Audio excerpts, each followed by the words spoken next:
very much. And yes, Joe, you take a look at the way that Harvard had to adjust, lost their Ivy opener to Brown, and since then have gone on the absolute warpath in H&8 play. Andrew Orrick getting full buy-in from his squad. Yeah, the one thing that Coach Arick told us during the week when we had a chance to speak with him was, I asked him, what did you learn from that loss to Brown? And he basically said, it's about ball control. It's about holding on to the ball and keeping it and not making mistakes with it and turning it over. So I think that's going to be one of their main focuses today is to hold on to that ball, not give Penn any opportunities.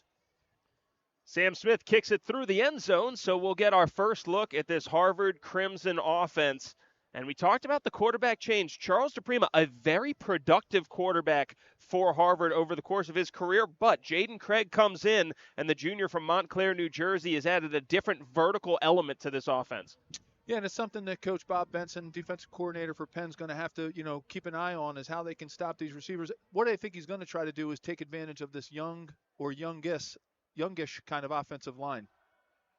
Craig to the air on first down, and a quick completion testing this injury-riddled Penn secondary. And Cooper Barkate, the big-time receiver for the Crimson, gets his first catch. Yeah, always good to start with a high percentage pass play to open it up, almost like a running play, really, when you think about it. And it gives the offensive line a chance to get warmed up and get themselves ready to go. Craig back to the air, and once again looking Barkate's way. That's usually a good idea. Cooper Barkate, one of the most productive receivers in the Ivy League. Devin Malloy making the stop. Well, this is what Coach Priori talked to us about this week, Joe, if you recall, is Penn's sort of sometimes inability to stop these short dink and dunk passes. And they haven't given up a lot of big ones. Right now they're in a two deep, got 4 defensive backs there, but they've been really, really weak in the underbelly of the defense in these short passing game. 3 straight passes to begin this one. Motion man makes the catch. Scott Woods, the second, plunges ahead to the 46-yard line. And Harvard using that short passing game, like you said, a little bit of dink and dunk action. That's really what's gouged the Quakers this season. Yeah, they've been, they do it on offense too. I mean, that's what Penn, Coach Priori's biggest offensive strategy along, with the running game of Hosley is they basically try to, win on first down so that you can win third and fourth down. Beautiful toss on the corner route to Barkate. He's knocked out of bounds at the 32-yard line. Crimson rolling on their opening drive, and it's all through the air, Joe. Yeah, the best way to win second and third down is to win first, and that's what Harvard's doing right now. And it's a lot of coaches are espousing that philosophy at all levels of football, Joe, high school, college, and the NFL. A lot of youth and inexperience on this Penn defensive line, so banged up due to injury. Their top 3 defensive ends out of the rotation. Handoff right around the edge. Xavier Baskin able to pick up about 4 yards, maybe 5 on first down. Yeah, he did a great job of being patient with his pulling guard and tackle on that counter play. And, you get 2 guys, big guys like that leading up there, and you follow the beef, and, good things will happen. And look at that, 2nd and 5, and gives them an opportunity to really open the playbook up right now.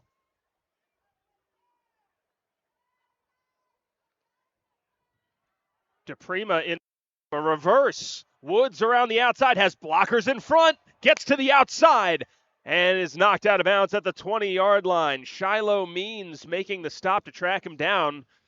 I know you love the trickeration on that play that lets the offensive lineman get out in space. Yeah, lets him do some fun things out there. One of the best non-blocks out there was Scott Giuliano, the tight end, number 82, by not hitting the oncoming defenders in the back as they're pursuing that ball. Once you get tricked, and you start coming back towards the ball, that's the easiest thing to do is to clip or hit somebody in the back on a play like that when you're blocking. Harvard marching down the field on first down, a flip-looking end zone and incomplete over the head of the intended target, and that was a clear opportunity for Harvard. Looked like they had Seamus Gilmartin free for 6. Yeah, they kind of flooded that part of the field right there. The red zone, Joe, it gets so tight down there. You get so limited in the plays that you can call as the field gets smaller and smaller. And, that was a really, really good call to get those guys out in space and to flood what really is the boundary down here and get more guys into the boundary than they probably needed at that time. It's the first negative play so far for Harvard. Play clock running down to 3 seconds. Craig pulls it out, gets hit and dropped. Carter Janke coming in, and the junior gets the sack. Penn really did need that one. Yeah, they needed that. And, Joe, with the advent of the RPO, it's really put a lot of pressure on offensive linemen. To wonder whether or not the ball is being run behind you or whether the quarterback is setting up. It used to be so easy. You knew when you were running, you knew when you were passing, and as an offensive lineman, you kind of had your technique all set in your head. On a play like that, that's really is it the offensive line's fault? Yeah, but at the same time, it's really tricky to do that. 3rd and 15. Craig flushed. Tons of time. Looks, and it's incomplete. Not really sure that one was a throwaway, Joe. Maybe just off the mark because it looked like he had a man right at the sticks. Good coverage by Penn. Yeah, they got into that little hook area there. The linebackers dropped really nicely. And, that play right there for the offensive line was a perfect example of what we were talking about before, how when you know you're going to be pass blocking, you saw how well the protection was there. He rolled out a little bit to get out into that open part of the field. But watch that RPO stuff for the offensive line. It's a real challenge.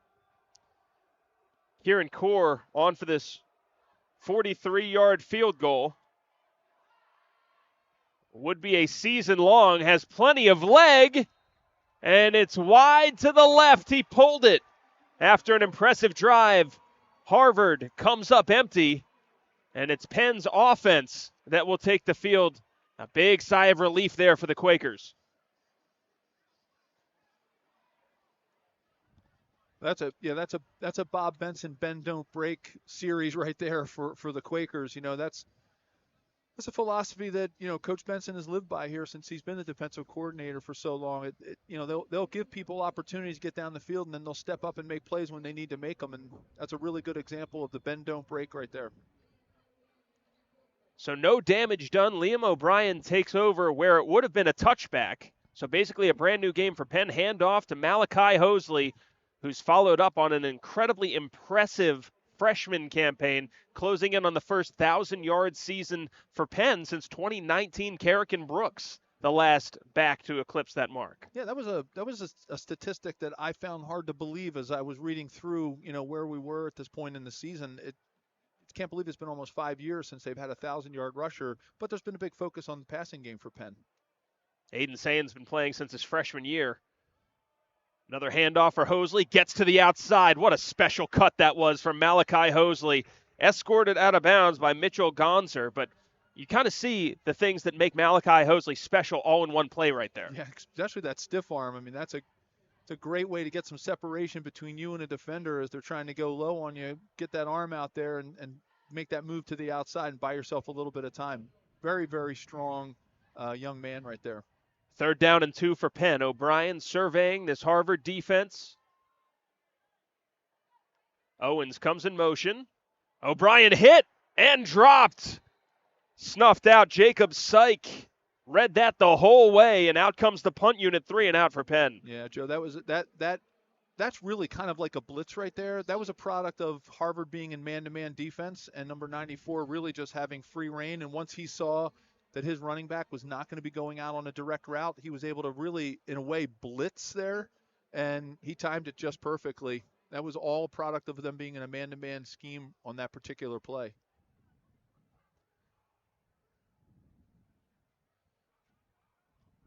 Albert Jang boots this one away. A beautiful wind-assisted kick. Is this one going to get into the end zone? It is. Jang absolutely nuked that one. He's frustrated, thought that might slam on the brakes, but Harvard takes over when we return. 9:09 left in the first quarter. Both teams have possessed. Neither team has scored. We'll see if that changes. Welcome back to the Sheraton Series history here between Harvard and Penn with Joe Valerio, Joe Torti. Glad that you could join us for this one. Harvard starting out their second series offensively. And for the year, it has been a good run for Harvard since that opening loss.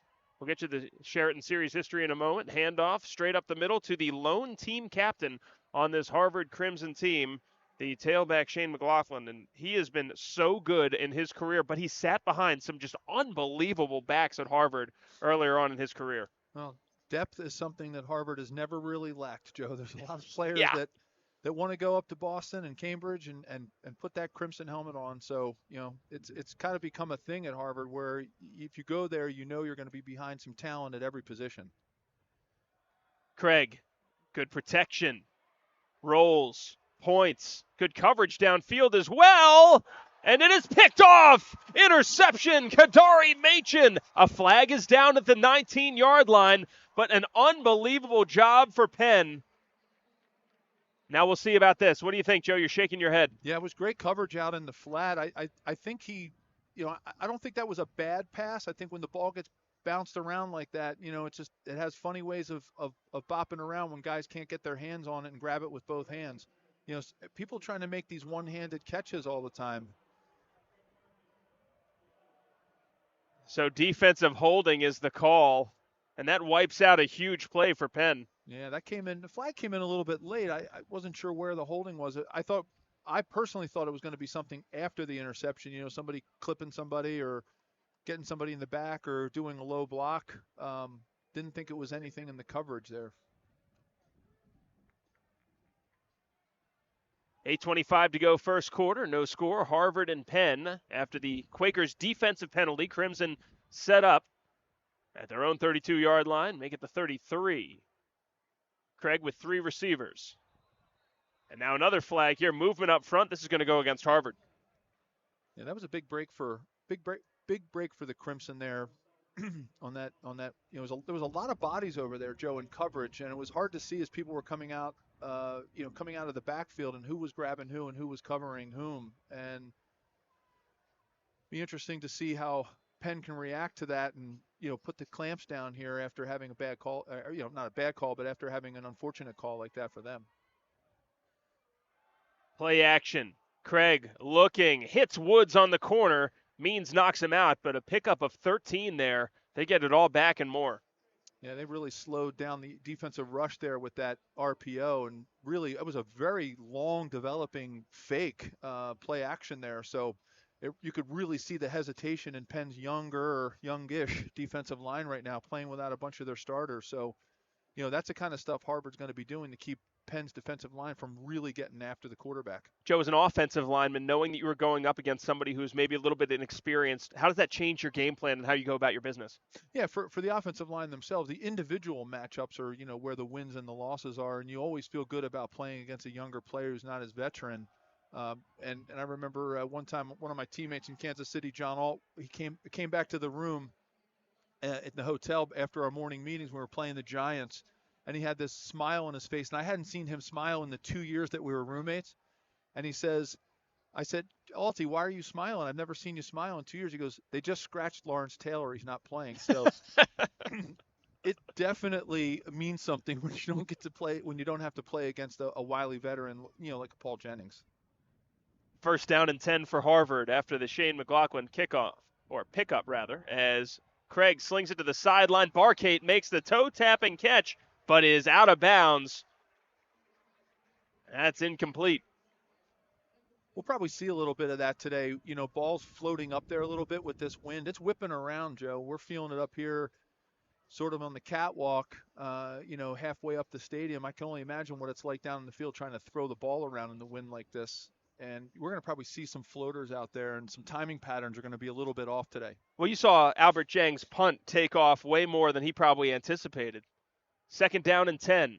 Craig back to the air again. Same route, same result. This time Barkate picks it up and sells some wolf tickets on the sideline as well. The trash talk going back and forth early on here today. Yeah, Joe, that's an example of I always wondered why offensive coordinators, when a play looks like it was going to have worked, why they don't just run it again.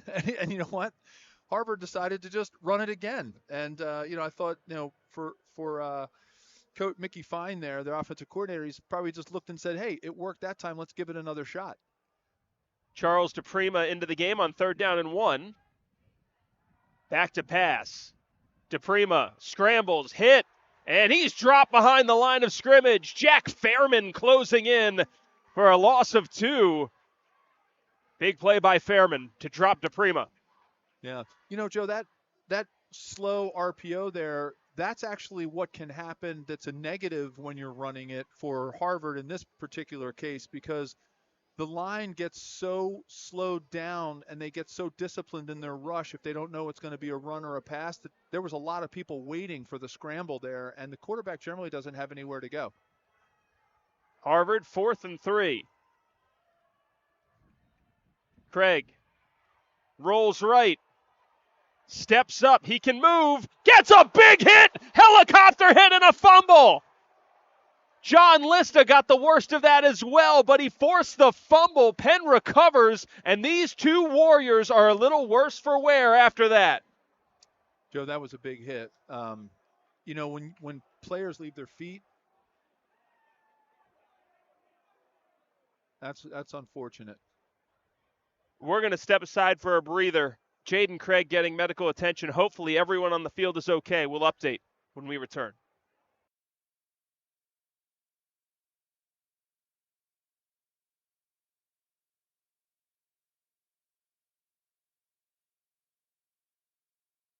Right. It is a tough scene here as the stretcher is out for Jaden Craig. He's being tended to by the medical staff. Hopefully he's okay. John Listo was able to get off the field. He's being tended to in the Penn medical tent. Hopefully can provide a positive update on Craig when we return. Scoreless first quarter here.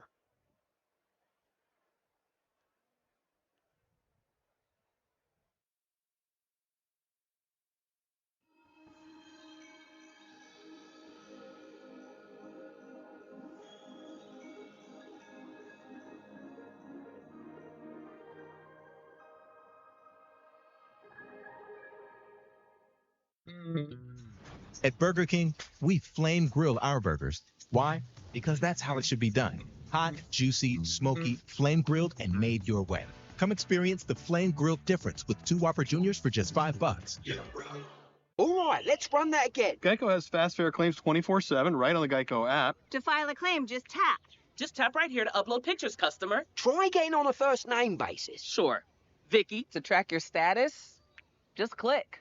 Super easy. They're connecting with the mannequins. You're doing great, everyone. Ooh, you're a pro. Scroll, tap, scroll. Ouch! Oh, I'm cramping. Yeah, we've all been there. For savings and service, get more with Geico. I overdid it. Like a showboat, I just overdid it.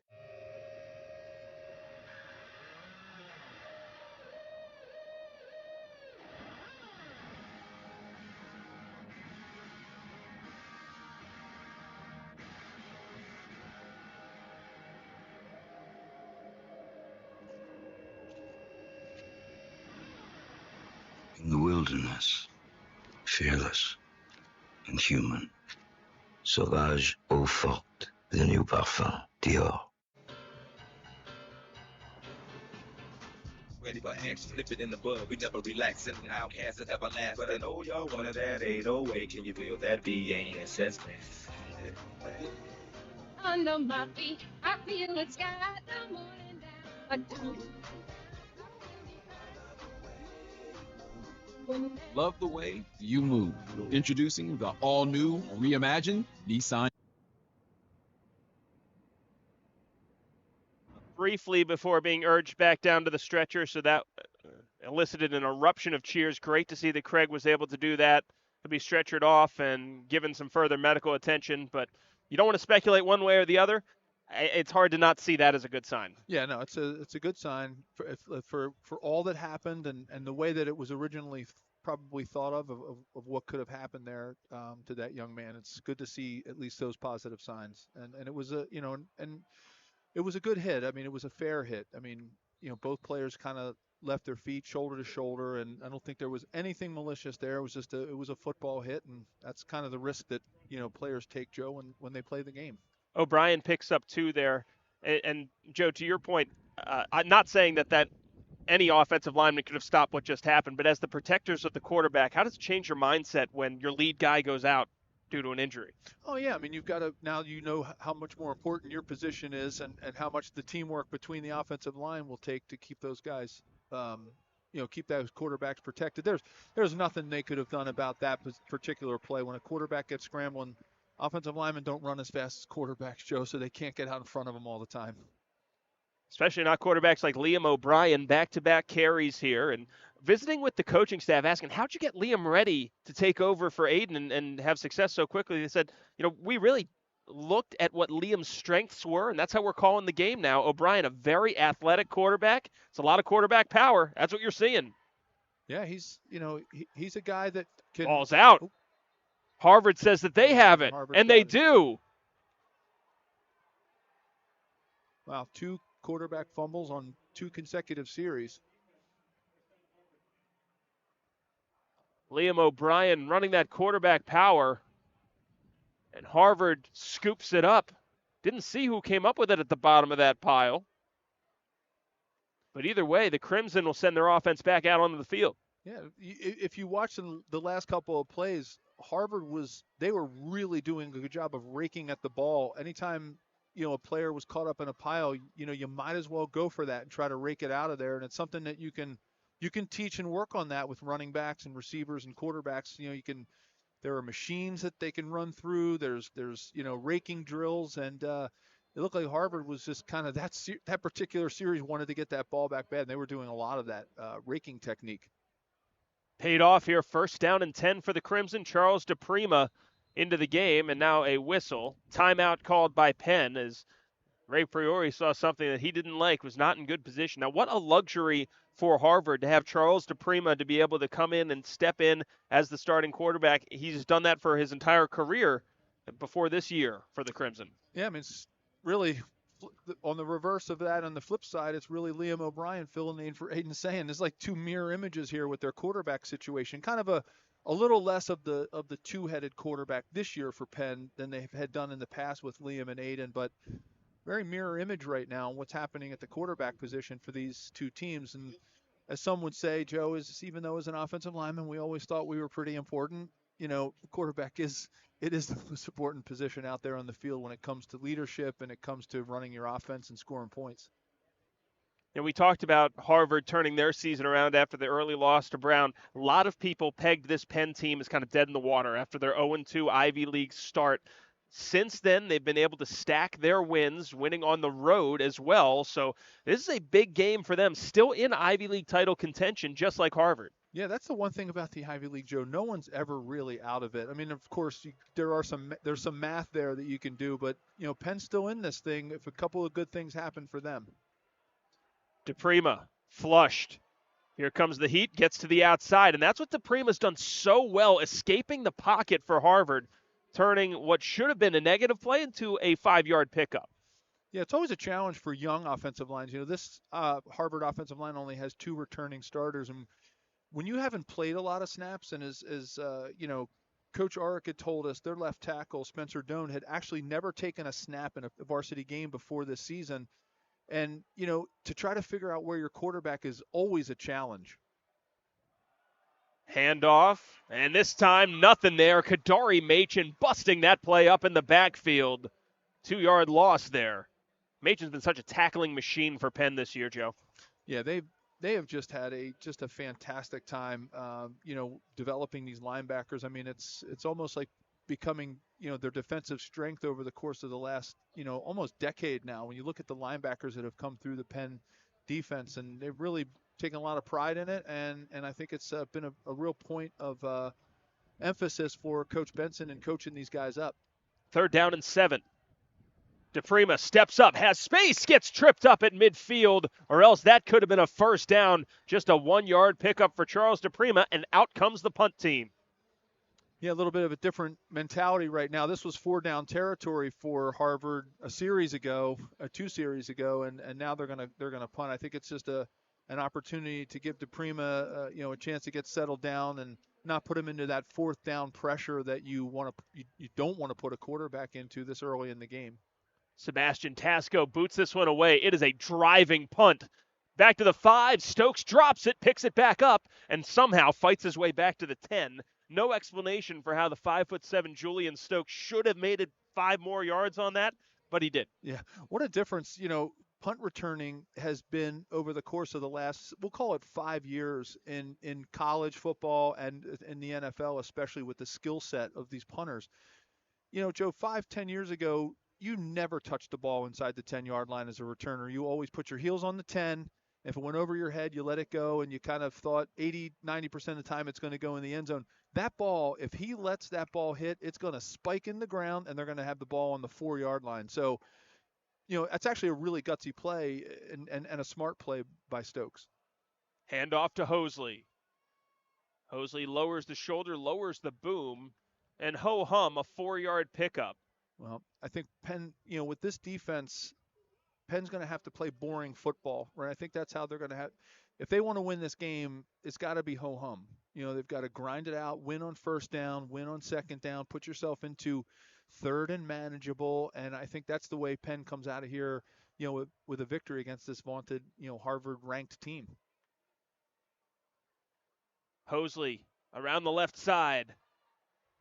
He gains the 20-yard line. Maybe they'll mark him just short. It'll be a 3rd down and inches coming up for Penn.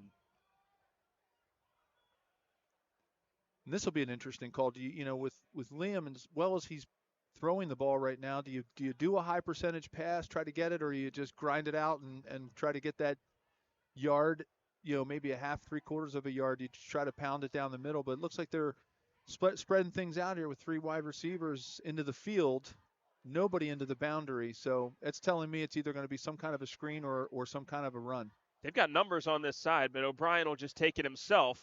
Safe play, moves the sticks, and gets safely to the ground. 1st down, Penn. Yeah, that's the chess that Greg Kamara just played with their defensive coordinator by pulling those 3 safeties or corner or defensive backs out into the field, and it gives a quarterback a little bit more of a view of where he can make the cut on that power play when the guard is pulling and leading up there. So it's a good call on getting that all opened up for him. Inside 50 seconds to go, 1st quarter. No score, Harvard and Penn. Both teams have forced a turnover. O'Brien rolling to his right, throws and picks up Hosley. Hosley gets tripped up. Nice tackle in the open field by Austin Jake Guillory. Had 2 interceptions against Columbia that kind of changed the game. That was a good tackle. Yeah, it was a good tackle. And it's a good call by Greg Kamara, offensive coordinator for Penn, because what they did is they're in the boundary, so it's a small field. They really pushed the defense back with some deeper routes and allowed Hosley to come out of the backfield and pretty much to an open, what would be called the flat area out there by the numbers. And so it's a really nice setup, so to speak, and it kind of was set up from the play before. Doesn't look like Penn will take another play here in this 1st quarter. And you have to think the way that things have gone so far, advantage Penn. No score against a nationally ranked team, and a backup quarterback in for the Crimson to match the backup for Penn. 2nd quarter coming your way when we return. It's Penn and Harvard on homecoming in University City. We'll be right back with 2nd quarter coverage after this.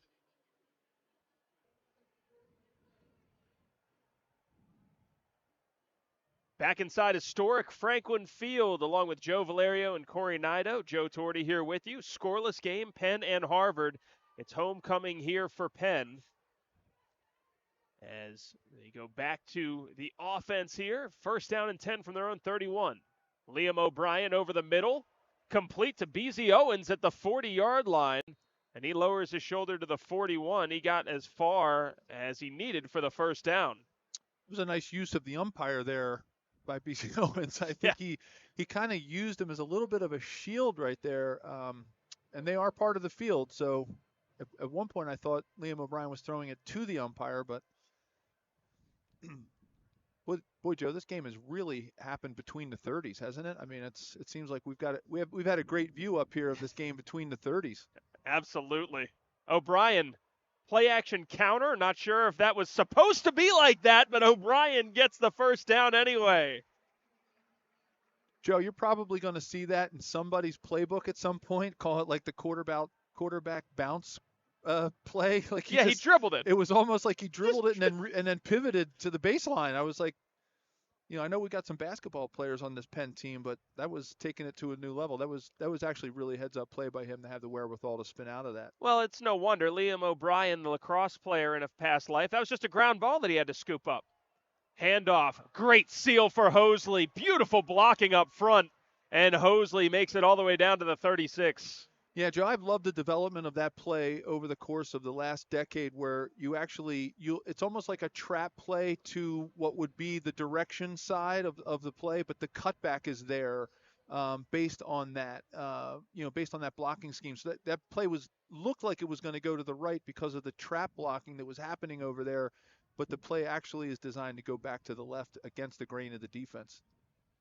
Keep an eye on number 17 at the bottom of your screen. It's starting to be Jared Richardson territory as Hosley gets the carry. And nice pickup there on first down to gain the 30-yard line.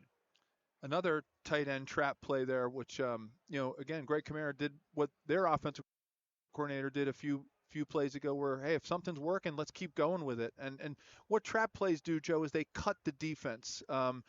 Zone is kind of a flow play, flow blocking, but when you cut the defense, when you have the line going one way and a trapper coming the other, you really put a slice into the seam. Play action look. O'Brien has Owens wide open. Wow. Touchdown, Penn. Joe, that was set up right off of the tight end trap play. That would have been 3 tight end traps in a row, and that really, really held the line held the linebackers up and the defensive backs up. 31 yards for BZ Owens, and the Quakers strike first. Sam Smith on for the point after try, and you saw the tight end came across. Harvard expecting that run play, did not happen. Smith's extra point is up, and it is good. And Owens picks up his 3rd touchdown of the year. Penn strikes first. 12:39 to go until half-yard connection with BZ Owens makes it 7-0 Penn with Joe Valerio and Corey Nido on the sidelines. Joe Torti here with you. Joe, how'd that drive come together for Penn? Well, I think it came together through repetition and getting Harvard to get their linebackers and defensive backs sucked up into the box by that tight end trap. I think they were really afraid of what Malachi Hosley could do and the way that blocking scheme was working, that they just kind of bid on it all, and they popped one right over their heads. Fair catch was called for and dropped. Didn't end up hurting Harvard, but a little bit of an adventure in the sun there for Malik Frederick. Wonder if you should get C.D. Lamb's thoughts on shades here at Franklin Field to try to deal with the wind and the sun. Yeah, if they could put like a Jerry Jones dome over the top of Franklin Field. I don't know if the Philadelphia Streets Department would allow that to happen, but it would be kind of nice. Well, that was Jerry's solution. Why don't you just tear down the whole stadium and build a new one? Yeah. All right. 12:38 to go, second quarter. Harvard having their starting quarterback knocked out, Jaden Craig. Charles DePrima, who has been a starter throughout his Harvard career, back under center for the Crimson. Hands off to McLaughlin, and he lowers his shoulder, heads up to the 20-yard line. He's been limited by injury a little bit this year. Harvard very glad to have their captain back.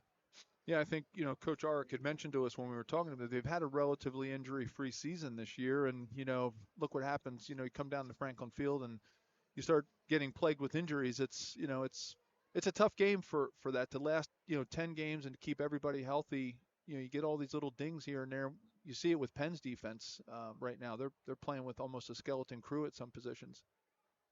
Here comes the heat. DePrima to the air. Complete to Barcade on the outside. Good stiff arm from Barcade to pick up about 5 extra yards. That is a tough paper route on the outside for Alec Wills.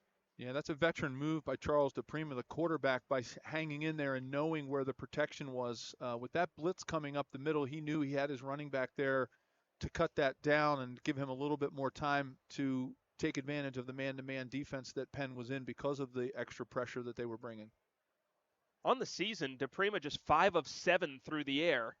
This is more what we're used to seeing from DePrima, a guy who can get it done with his legs. Yeah, it was a motion blocking scheme there. Whenever you put somebody in that fast of a motion and you threaten that jet sweep, it gave Harvard a chance to see what was going out into the field there, in the wide side of the field. Julian Talley banged up.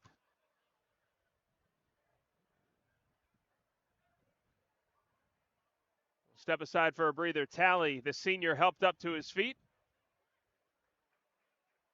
Oh.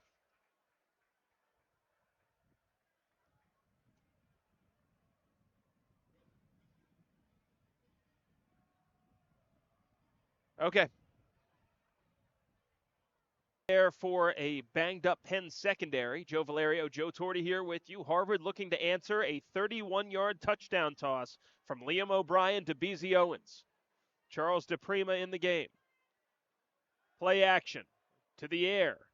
And Barcade says, you know what? I'm just going to take this game over if you guys don't mind. He has been the alpha target on either side. Yeah, more play action, kind of dink and dunk again for Harvard, and I think that's going to be their way to get Charles DePrima, kind of back into this game from a passing perspective. If they're going to throw the ball, give him some high percentage things, build his confidence, and take advantage of that. DePrima gets good blocking. Shake and bake, and Shiloh Means did great to close in on the outside. Just not a whole lot of room for DePrima. Looked like there might have been something there for a second. Yeah, he did a great job of really shuffling and mirroring him and keeping him on his inside. Last thing you want is a speedy guy like DePrima to take it to the outside and get those 3, 4, 5 yards and put his shoulder down. But did a great job of kind of pushing him to the sideline by moving his feet laterally. For those just joining us, Charles DePrima in the game because Jaden Craig was knocked out of the game after a huge collision with Penn's John Lista. DePrima gets great protection. Sidearm sling, and it's complete for a first down. It's Barcade again. Devin Malloy making the stop for Penn, but not before a fresh set of downs for Harvard. Great man-to-man route right there, and also a great job of slowing Penn's defensive line down with the play action and the RPO. That was a perfect man-to-man call right there, recognizing that if he just, put that ball right on the outside, there was that's almost an indefensible kind of a pass. Inside 10 minutes to go until halftime. DePrima on the slant behind Barcade and incomplete. Yeah, he knew he was hot on that one. With the blitz that was coming off of the corner down here into the short side of the field, he knew he had to get rid of that ball real fast or he was going to take one. Defensively for Penn, obviously Craig has done such a great job of slinging it all over the field, driving the deep ball with DePrima in. How does that change how the Quakers defend? Yeah, I mean, it's, sometimes it's actually a positive thing for the offense when a new quarterback comes in because you've spent the entire week prepping for one particular type of quarterback. So I think Harvard's going to have to take advantage of DePrima's strengths. Nice give around the outside. Big collision from Fairman, but still a pickup of about 6 yards there, maybe a little bit more. That was, once again, very delayed handoff there from Malik Frederick. Yeah, DePrima's doing a great job with the reads of figuring out whether or not the defensive line is biting on those option plays.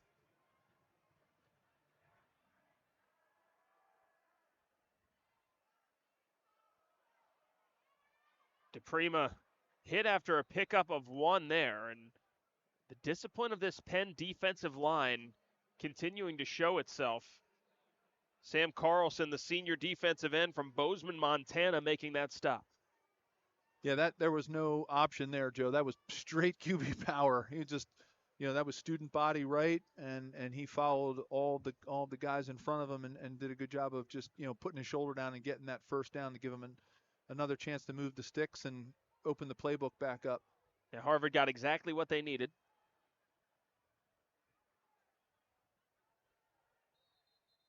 Thomas O'Brien, who's a backup right tackle, has been running on and off the field when Harvard's been going into these big sets. Looked like something was off in their communication there. Now timeout called on the field. Yeah, it looked like they wanted to be they wanted to get back into a more of a pro set there with their tight end and get that tank formation off of the field, and it's a little bit of a miscommunication there, Joe. So 2 timeouts aside, Joe, what have you seen so far? Who does this game favor in the first half? Obviously, the score is 7-0, but what have you seen? Well, I think overall it favors Penn. I mean, taking nothing away from this Penn football team, but I know we didn't expect it to be this way, Joe. So I think even if it were 0-0 and Penn didn't have the 7-point score advantage, I still think it would be sort of Penn's half, just because Harvard comes in here, they're a top 20 team. They've got a lot going for them. They're playing for an outright Ivy League title. And, I'd have to give the first half to Penn, even if Harvard scores a touchdown here and they go in tied. DePrima Gets good protection, rolls, looks, and gets out of bounds after a pickup of 2. The hardest thing for a defensive lineman to do when you're out on the edge is to let a quarterback break contain.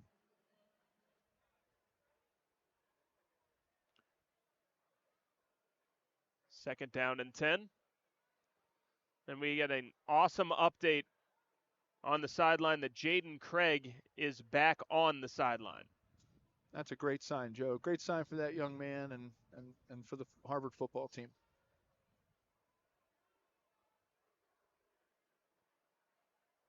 DePrima. See the offensive lineman calling out the protection there. Handoff. McLaughlin has a hole, and he surges ahead, going airborne to the 10-yard line, and that's probably the best hole that Harvard's gotten in their run game thus far. Yeah, you could see their center there, Austin Gentle. He was definitely pointing out which way the linebacker's strength was and where that flow of that inside zone. That was a great inside zone blocking scheme where the linemen who were working together get their hips together and they push the defensive tackle back into the linebacker, and you end up blocking the linebacker with the defensive lineman and his body. So that was a really good blocking scheme there, and you could see the center calling that out. DePrima looking end zone and throws it incomplete.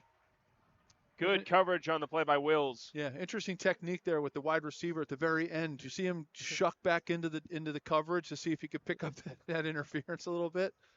Tricks of the trade, I guess, Joe.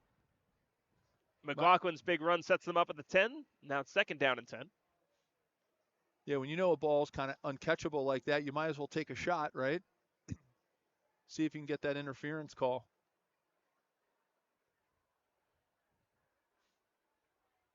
I think Harvard's going to take advantage of the wide side of the field out here, Joe. Penn's got numbers, though. Handoff, McLaughlin.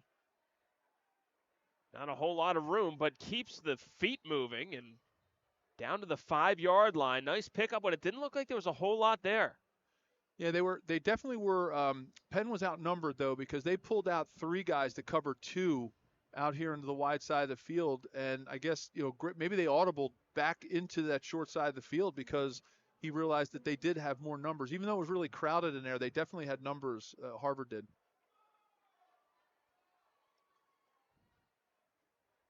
So now third down and goal from the 4-yard line. McLaughlin into the end zone for the score. Touchdown, Crimson. Good old-fashioned tackle trap, Joe. They pulled number 70. They kind of blocked down on the left side, and then they pulled the tackle from the left, and bam, opened that seam up right in the middle. Big-time drive for Harvard to answer that Penn scoring drive. Dylan Fingersh, the first-year kicker, on for this point-after try. Kick is up, and it is good. Tie game at 7. Harvard, it gets a touchdown plunge from Shane McLaughlin. They even things up at 7 apiece. McLaughlin in standing. And this one back to even at 7.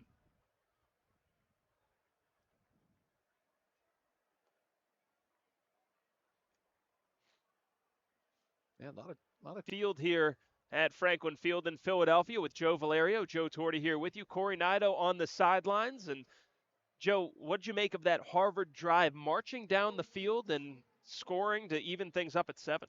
Yeah, what they did, Joe, is, yes, we talked about it during the break, Joe, between us. There's been a big movement to the zone scheme, the flow blocking. What we're seeing today from both teams, Harvard especially on that drive, is you're seeing a lot of down blocks where you're creating angles on the block, and then you're having players come from the other side of the line and trap the player who's unblocked, and that creates seams. So we're seeing a lot of trap blocking today out of Harvard and out of Penn, using tight ends, guards, and tackles. 6:19 to go until halftime. Now we'll get another look at this Penn offense. Missed opportunities for both of these teams, as both teams have fumbled. Harvard had a missed field goal. Now, it wasn't a chip shot. You're talking about something beyond 40 yards. But as a result, 7-7 ball game. Liam O'Brien in at quarterback. Pistol look for Penn. Malachi Hosley gets the carry. You can see all of the attention that those defensive linemen are paying to Hosley. 2-yard pickup there for the sophomore. Yeah, you could see they were all the Harbor defenders were creeping up. It was almost as if they were looking at the offensive lineman's hands to point out that they were going to run the ball. Sometimes, Joe, that's a key indicator for a defensive lineman or a linebacker, looking at the pressure points on an offensive lineman's hands. And if you kind of see them really putting the hand down, that pressure, that they're going to be firing off and going forward, and that they're probably not going to be passing the ball, because generally linemen will start to lean back a little bit in a passing situation. Good hard count from O'Brien to freeze everybody. Looking up the sideline for Owens, and just underthrew him, incomplete. O'Brien throwing into the wind and across the field. Yeah, I'm not sure. I almost wonder if he was trying to throw that as a comeback ball. And I don't know if it was hard to tell whether he was trying to throw it over the defender to try to catch it in stride, or whether he was hoping that ball would come, the receiver would come back to the ball, which has been a real thing you've seen over the last decade, right? Is that type of throwback. Third possibility, Joe, he saw Harvard jump, thought maybe it was free. Yeah. 3rd down and 9. Inside 10 to go on the play clock. O'Brien steps up, has space. O'Brien gets the first down. Up to the 38-yard line, and that's the component that Liam O'Brien brings that not a lot of other quarterbacks do on this Penn roster. Joe, if there is, you saw that the rush there was actually 10 to 15 years ago, that was a fantastic rush. If you had a Dan Marino or, a John Elway statuesque quarterback back there,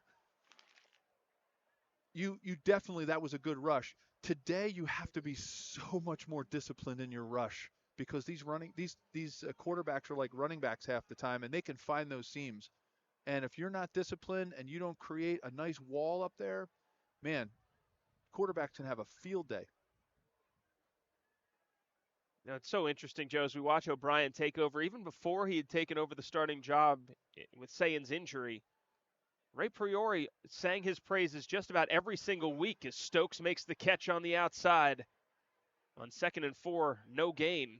Brings up a 3rd down and 4. But I can't think of many other quarterbacks or coaches that I've talked to that are so high on their backup quarterback all the time like Ray Priori consistently was.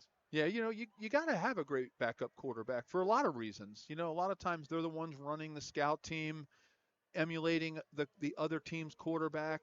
They have to be really good leaders, because they know there's only, Joe, you play goalie, right? There's only There's only one backup. There's only one goalie out on the field, right? So the backup has to have a totally different mentality. It's not like you play a position where you can rotate through, like where there's 3 or 4 wide receivers.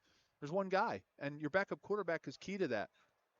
Good throw to Justin Cayenne on the outside. Still on his feet is Cayenne. And he's shoved out of bounds. Cayenne, one of those weapons for Penn, was out basically all last year with injury. O'Brien finds him on the hot read. Yeah, he's a fantastic, 3rd and 4th receiver when he comes in. He's sure-handed, makes those catches, and then gets a little bit afterwards. Joe, I'm watching this offensive line play here, and, there's so many advantages for quarterbacks today between the RPO and freezing the defensive line. And then when you do let them rush, you can find open seams and run. I mean, it's a quarterback's playground right now in football. Malachi Hosley gets the carry again. Flag comes flying in from the backfield. Some pushing and shoving. This one could be going against the Quakers.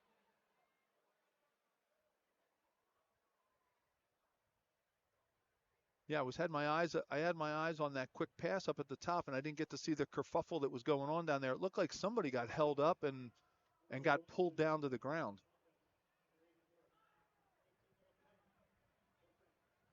Called against the aforementioned Justin Cayenne.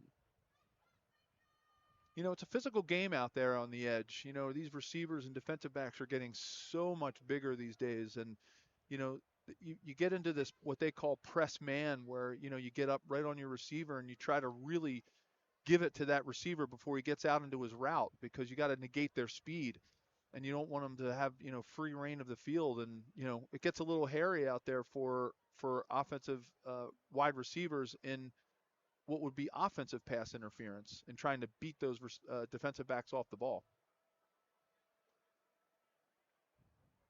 So now all of a sudden a little bit of a dangerous spot, Joe, right? Because you're back on your side of the field at the 34, 3:13 to go on this running clock. How do you handle this if you're Penn? Yeah, I think they're probably going to run the ball here and maybe take a little bit of time off, try to get a little bit of this back. Oh. Or O'Brien wants it all on one play. Owens in the sun makes the catch on the yeah. sideline. Owens, Wow. no one's going to catch him. Touchdown, Penn, BZ Owens, number 2 in the stuff on the goalpost as well. Wow, Joe. I mean, I'm thinking run, try to get a little bit of that, get a little bit of chunk yardage back on that 1st and 20. I think Harvard was also thinking it too because, boy, they really sucked those guys up and gave it a chance for BC Owens to be over the top. 66-yard touchdown reception for BZ Owens. And watch this. Ah! Wow. Shows the basketball background. Yeah, when I jump, I can basically get over the phone book. Me too, if you take out a bunch of the pages. Kick Boy, is up and good for Smith. That was a really nice play. That's a great play call because I think, I thought it was going to be a run. I think Harvard thought it was going to be Look a run. like it. Because, when you get into that 1st and 20 range, you got to try to get a little bit of that back, and fantastic. Look at Owens. Good times are on. Yeah. Bang the drum, young fella. It's homecoming. I mean, this is big.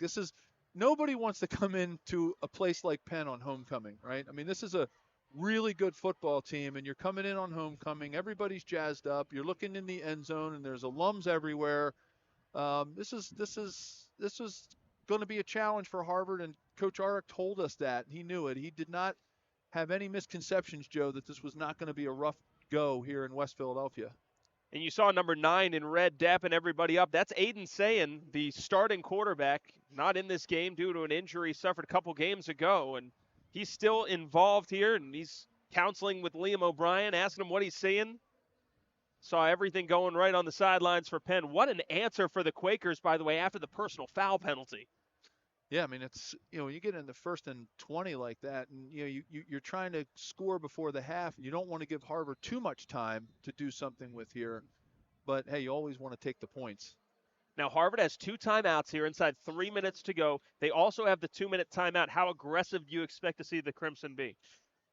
For a momentum's sake, Joe, I think they're going to go for it. I think they're going to try to get something back here, whether it's getting down far enough to kick a field goal and go into this halftime break with a little bit more momentum and a little bit what I would call points momentum. It's one thing to drive down or get a nice drive here and not score.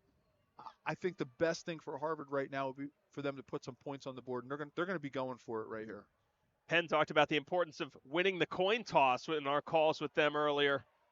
As a flag is down on the outside, it looks like it might wipe out a lot of this yardage. Yeah, that was a hold by number 55 there. He really grabbed a lot of jersey, and that's the risk you run when you try to bounce the ball to the outside. I think 55 thought the ball was coming to the inside, and when it bounced to the outside, he just didn't let go. And he needed to let go a little bit sooner.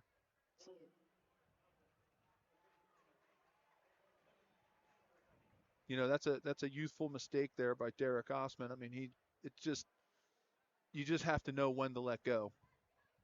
Because it's okay to grab a little jersey, Joe, as long as you keep your hands inside. But once somebody starts to break away from you, you got to let it go. Now, with the first down penalty, does that change how aggressive Harvard is? Now, I asked you the same question. It was a trick on the other end. Right, here we are. I thought, Penn was going to try to get a chunk play here. We're in the same exact situation. Does Harvard just try to get a little bit of this back and kill the clock so they can go into halftime without that momentum and without giving up another score to Penn? I think that's probably what they're going to do here, Joe. Xavier Baskin keeping it on the ground. Jack Fairman making that stop. Harvard looking to the sideline. We'll see how aggressive they are here. Bascone after the short pickup there. I thought Penn may have called a timeout there. I thought maybe Coach Priori would think, if we can use one right now and then use the 2-minute timeout. As you mentioned, we have reached the 2-minute timeout, resembling but legally distinct from the 2-minute warning. We'll be right back after this. 14-7 lead over 22nd ranked Harvard thanks to 2 BZ Owens touchdowns. Owens up over 100 yards receiving now with Joe Valerio. Joe Torti here with you. Corey Nido is on the sidelines. 2nd down and 18, 2 timeouts aside. You anticipate here, unless Harvard gets it through the air, Penn's going to start calling timeouts, I would think, with a returner like Julian Stokes. Yeah, I think they're going to, Coach Brewer is going to want the ball back. I think Coach Ulrich on the Harvard sideline is going to want as little time to be on the clock when they do have to turn the ball over, if they do have to turn the ball over, if they don't get a first down, which is, second and a ton here. I'd love to be a fly on the wall in either of these huddles to figure out what their strategy and their philosophy is. But I think you're spot on, Joe. I think Coach Brewer is going to stop the clock here. It's easier to have the clock stopped when you're on defense and give your offense the ball with no timeouts, and then just try to have to hustle up, especially at the end of a half. So DePrima back in the shotgun again. Penn's banged up underman defense has done a great job in this first half. DePrima feeling the pressure, finds Barcade in the flat. Barcade tackled in open space by Fairman, shy of the 30-yard line. Nice pickup there, and now 3rd down and much more manageable. Yeah, what they were telling Barcade there on that play was, if you catch this ball on this crossing route, go down inside the field. Do not go out of bounds. I mean, right. that was message he heard loud and clear. You could see he kind of throttled it down there, even though he probably could have gotten a few more yards if he kept it to the outside. 3rd down and 8. Neither team calling timeout here. 1:25 left on this running first half clock. DePrima looking sideline, incomplete. So now 1:16 left. Punt team coming out for Harvard. Penn with a couple of timeouts here. Now it's all up to the return. What does the field position look like after this play? Yeah, Joe, I think just to go back to that play, though, I think Harvard would have been smart to keep that ball in bounds and either force Penn to use one of the timeouts or try to chop a little more time off the clock. Right now, I mean, Penn's going to get this ball back with, after he catches this, a minute with 2 timeouts. Not Tasco's best punt either. This one turns on the left turn signal and rattles towards the 29. Actually got a very nice Harvard bounce at the end of that play. The Crimson not touching it. Finally blown dead at, 57 seconds left in this second quarter. So that worked out well for the Crimson. Yeah, it worked out well for the Crimson. And in some ways it worked out well for Penn. They got the ball back with a minute, 2 timeouts.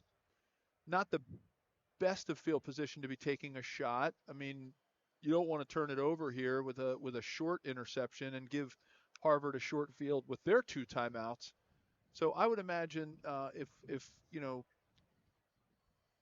Coach Kamara, offensive coordinator from Penn, I'd imagine he's going to go if he's going to throw the ball and not just try to run this out, he's going to go midfield pass. He's going to try to go something 10, 15 yards, maybe towards the sideline to see if he can shave or not shave as much time off the clock. So I think that's what he's probably going to do. Be looking for a pass into the middle of the field, about 15 yards deep.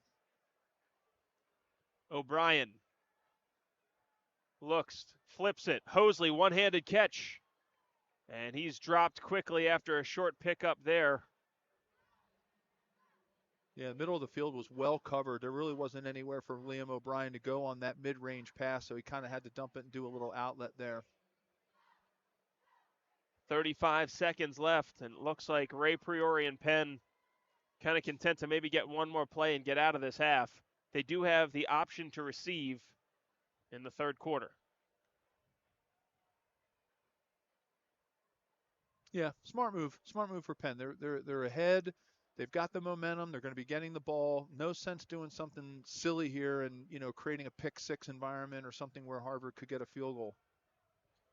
Handoff, keeping it on the ground with Bing. Big stick delivered in the middle of that defense by Jack Donahoe.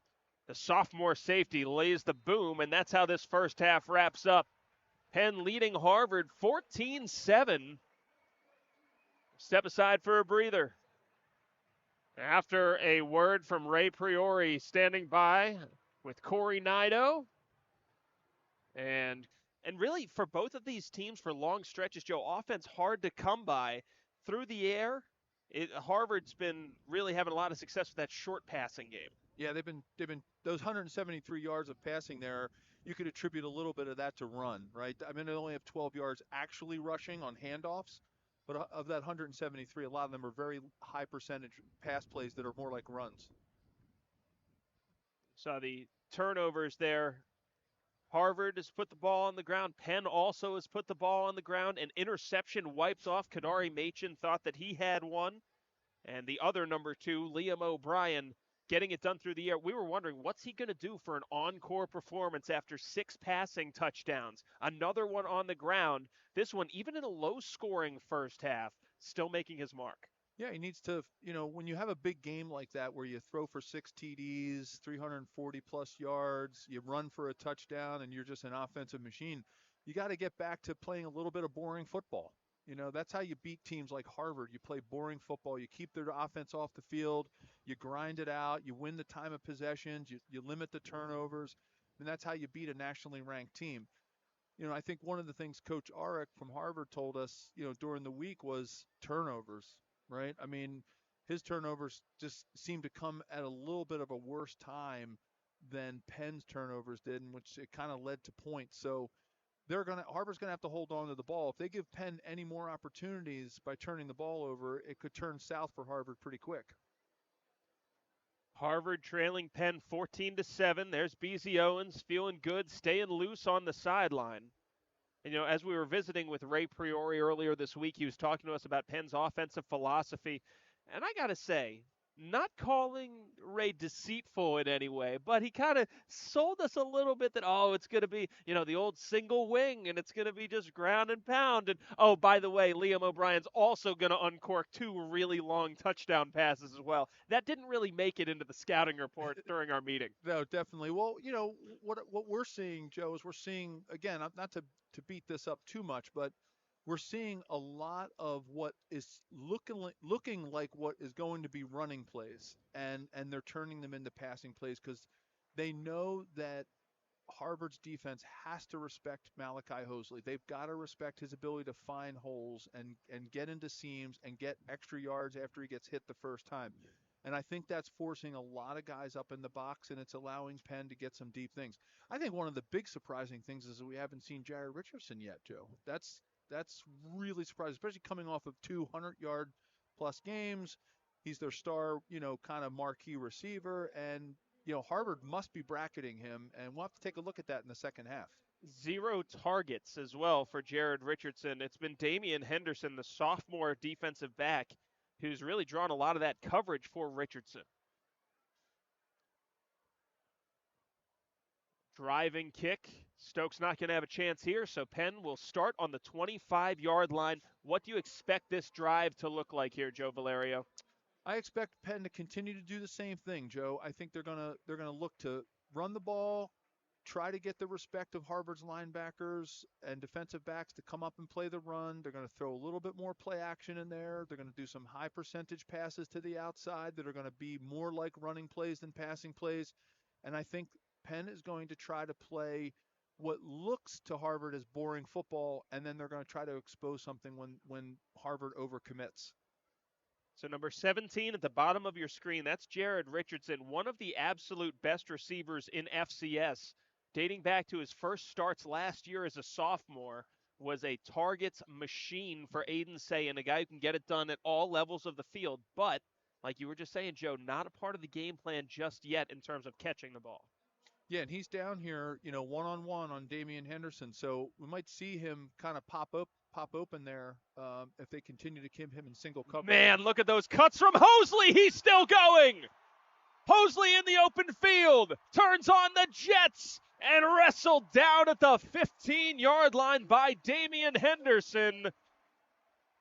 But a huge run to begin this half for the super sophomore Malachi Hosley. Wow, Joe, just almost like a jet sweep from the shotgun position. I know he wasn't in motion, but it's just a good old-fashioned handoff sweep play, and let him do his thing. I mean, that is technically, even though it was a long run, that's kind of boring football, right? You're hoping you hope he gets 5-6 yards there, and look what he turns it into. So 60. Smart play. Open the half.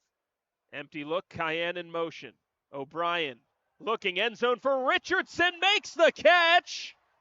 And it's incomplete. Richardson thought he got 1 foot down, but the first target nearly went for 6. That's exactly what we were talking about on that last play before Malachi had that long run is, get him out into the boundary, singled up with one defensive back, and, that really was what we thought was going to happen the first play. Take a look how close Richardson was at hauling this one in. Look at that. Caught it at its highest point. Really close. He keeps that heel off the ground, and he's in. Great catch, though. Beef package in, 2 tight ends now for Penn. Yeah, we'll see that again. We'll see that play again. Hosley lowers the shoulder, goes off left edge for a short pickup. First target there for Richardson. And back to Malachi Hosley, talking with Ray Priori last year about Hosley and how he was able to make an impact as a freshman.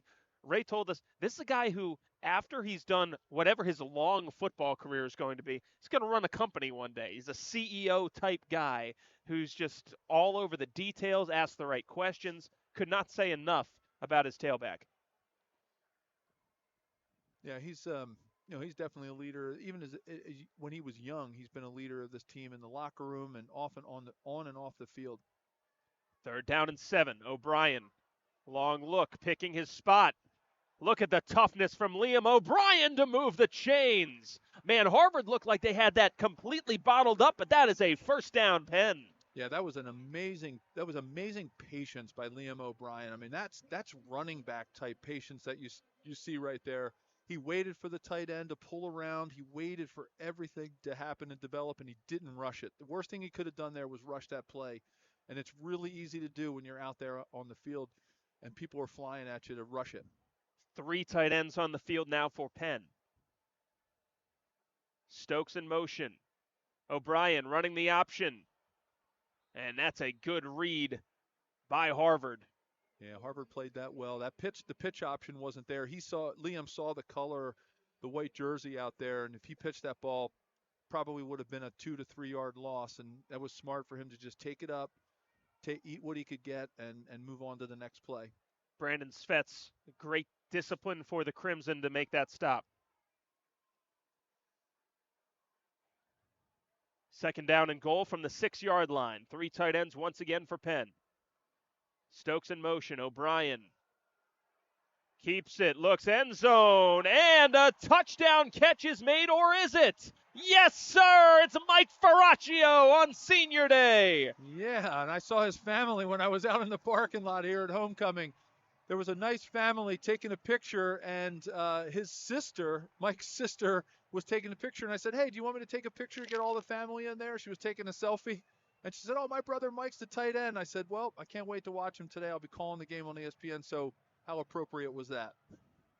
Ferraccio, that'll be another picture. As Smith waiting for the point after try. 3rd touchdown pass of this game for Liam O'Brien. And scores before and after the half, so huge for Penn.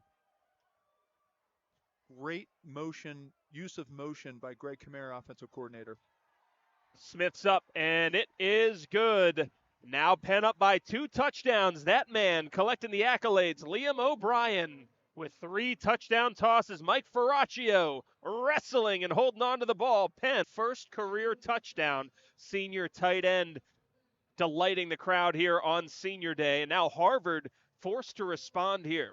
Well, Joe, it's no wonder that, Coach Priori and Greg Kamara, offensive coordinator for Penn, use a 3 tight end set. They've got 3 fantastic tight ends. And, Mike doesn't get all the first string snaps and the second string snaps. But, you were saying earlier, and I give you a lot of credit for saying, here's a guy that could be getting a lot of time on a lot of teams in the Ivy League and in FCS. Waited his turn and paid off big time here on homecoming and Senior Day. But yeah, you're sitting behind Bryce Myers, preseason all-first team. Before that, Justin Cayenne was an all-Ivy type of tight end. All of those guys on the same roster, and you can see the skills that Ferraccio brings to the table. Yeah, and he's you got to love when you have players on your roster that are team players like that. They keep it. They bring their lunch pail each day, even though they're not going to be getting the majority of snaps. And what do coaches like Ray Priori do? They find a way to get you on the field, and they run a lot of 3 tight end sets. So that's hats off to all the coaches out there that know how to get the best out of their players.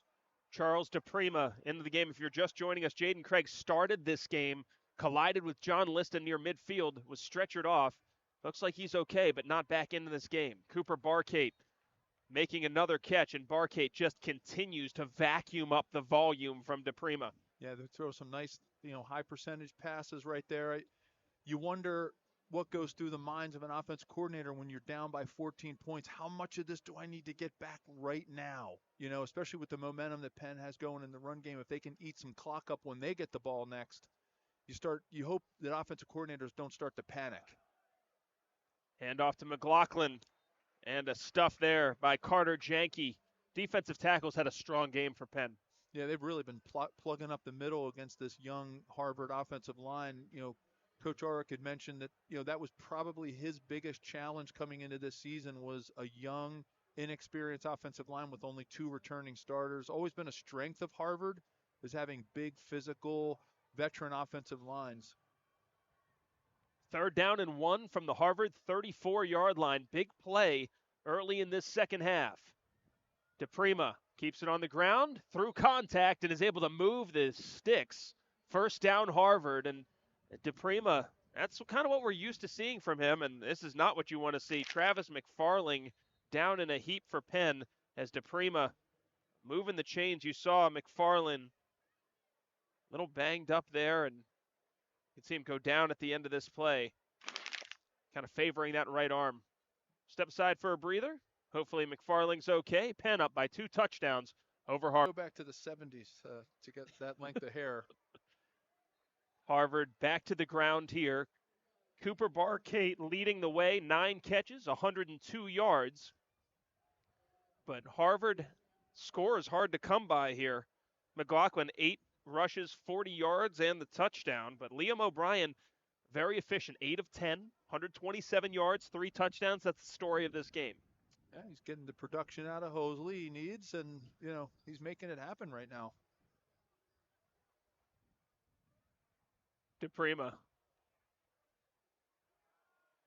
looks into the flat behind Woods. That would have technically been a lateral, so Woods does lose yardage on that play. Yeah, they're doing everything they can to slow Penn's defensive line down to give DePrima a little bit of time to make his decisions. That slow RPO really does slow the defense down and keeps you from getting that all-out rush, which is something he needs. Because coming into this game, Joe, 7 attempts, I think, DePrima correct. This season? 5 of 7. 5 of 7. So, you need some time. You need some game speed to get back into the swing of things. DePrima steps up. Has the 1st down. DePrima gets to the outside and more. Inside the 40. And DePrima stretching out. What a run by Charles DePrima. Joe, it was all set up by I don't want to call it an undisciplined rush, but watch here how everybody gets up the field, and then all of a sudden quarterbacks like Charles DePrima are going to find that little pocket within the pocket and take advantage of it. The bull rush that happened over on the right side, Penn's right side, actually was part of the problem because he got in there too fast. DePrima, another carry, and DePrima 1st down yardage again for the quarterback. And, we were visiting with Andrew Auric earlier this week, and he talked about the quarterback competition between DePrima and Jaden Craig, and he said, you know what, even if DePrima lost the starting quarterback competition, he's still one of our best 11 on offense. No shock that he's gotten carries, he's gotten targets this season. He's an elite-level athlete. Yeah, we asked Coach Auric about that and what he did to ease the tensions, and he basically said it comes down to good communication and telling people how much they mean to you on the field and then letting them know what the honest truth is. Has to just throw this one away. That rush was in so fast, I'm kind of surprised it wasn't a screen, Joe, but instead it was just Penn's rush screaming in. Yeah, I think Coach Benson gets down in this part of the territory when the field gets small, defensive coordinator for Penn, and he just likes to get after people and make them make mistakes. But going back to that comment about, Coach Auric had made, and not to put words into his mouth or thoughts into his head, but as a coach, that's one of the hardest things to do when you get 2 talented players that really deserve to be out there, where either of them could be starting on any other Ivy League team, and here you are, having to have them split time. That's a fine line that they have to walk, and it sounds like Coach Arick has done a great job of that. 2nd down and 10. DePrima has a man open over the middle and into the end zone for the score. Touchdown, Harvard. So Xavier Bascone with the catch. Joe, right there, that was all Penn taking a step back from an all-out rush and giving him time. Set up by the slow RPOs, set up by knowing that watch right here, all of the linemen, look how disciplined they were rushing. So what does that do? Gives a quarterback time.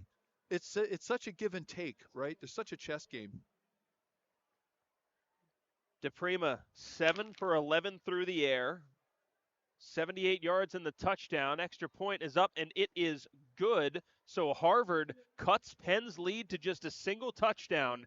8:01 left here in the third quarter. Penn's offense takes the field for a very important drive when we return to Franklin Field.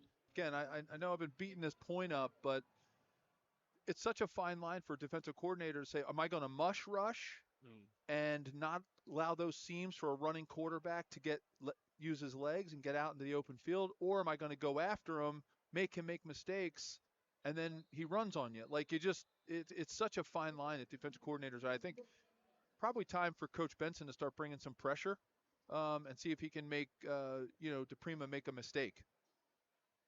And, you look at what DePrima brings to the table just historically, and year after year things change defensively, right? But when you look at the quarterbacks that have really hurt Penn in years past, it has been the running quarterbacks, the guys who can get it done on the ground, and DePrima has been one of those. Mm-hmm. Yeah, we saw it with Dartmouth, when they had the two-headed monster, their two quarterbacks, one that can run, one that can pass, and it's hard to teach an aggressive defensive lineman that kind of technique where you're doing a slower rush to protect the seams for a quarterback to get into. On 1st down, O'Brien keeps it, slams on the brakes, and maybe he shouldn't have. He's going to be thrown for a loss. Aggressive defense by Harvard, and they're starting to, you can see the halftime adjustments try to sniff out these quarterback runs from O'Brien. Yeah, they're gonna be spying, Liam O'Brien. They probably got one of their linebackers just kind of locked in on him and seeing where he goes. It's going to be time for them to start pulling those linebackers and defensive backs up again with this running game, but they got to get it working to make that happen. O'Brien pulls it out, floats it, complete to Jaden Drayton over the 30-yard line to the 33. So that'll bring up a 3rd down and 2, and that was a good play on 2nd down to make this one much more manageable for the Quakers. Yeah, always good to get a quarterback who, kind of newer, right? Not that Liam's he's a veteran, but somebody who hasn't had as many snaps as Aiden Sayan has. Change his launch point occasionally, right? Get him out of the pocket, move him around a little bit, gives him a little more freedom to make those kind of throws if you're, using that term, change the launch point. O'Brien to the air. Richardson, combat catch. Had to outduel Henderson for that one. And now a flag down, late hit. Ty Bartram, the junior. And now we'll see about this. Penn sideline did not like that at all. Neither did Natino Oliveri, came over, number 74. Love to see those offensive linemen protecting their players either side of the ball, whether it's Harvard or Penn. Joe, we might have a target here. I mean, I know it wasn't a huge hit, but it was helmet to helmet. I mean, it kind of was. Like, definitionally, It was helmet to helmet. I mean, obviously he wasn't coming in at an incredible rate of speed, but still, the definition of the rules. So the officials say that we're just looking at the personal foul, but there you go. That's a kind of mistake a coach will drive a coach absolutely crazy. And, that's Ty Bartram right there that came in to do that. Interesting story.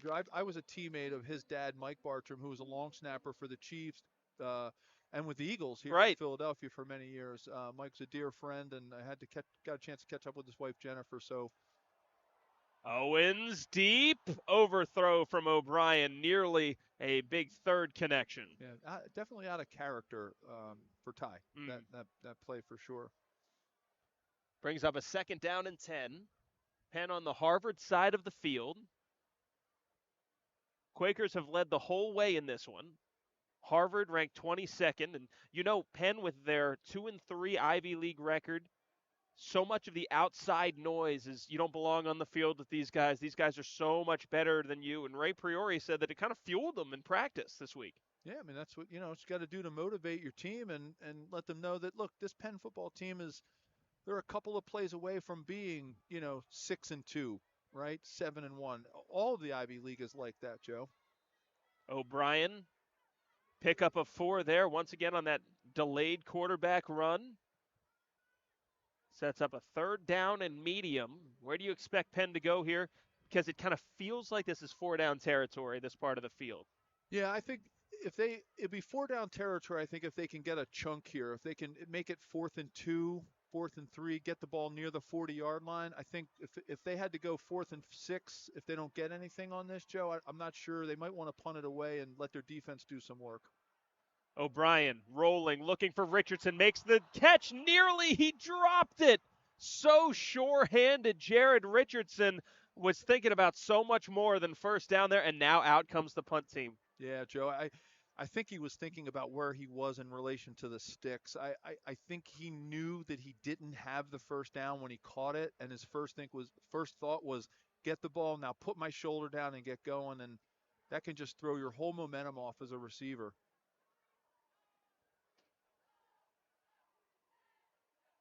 Scott Woods back deep to return this one.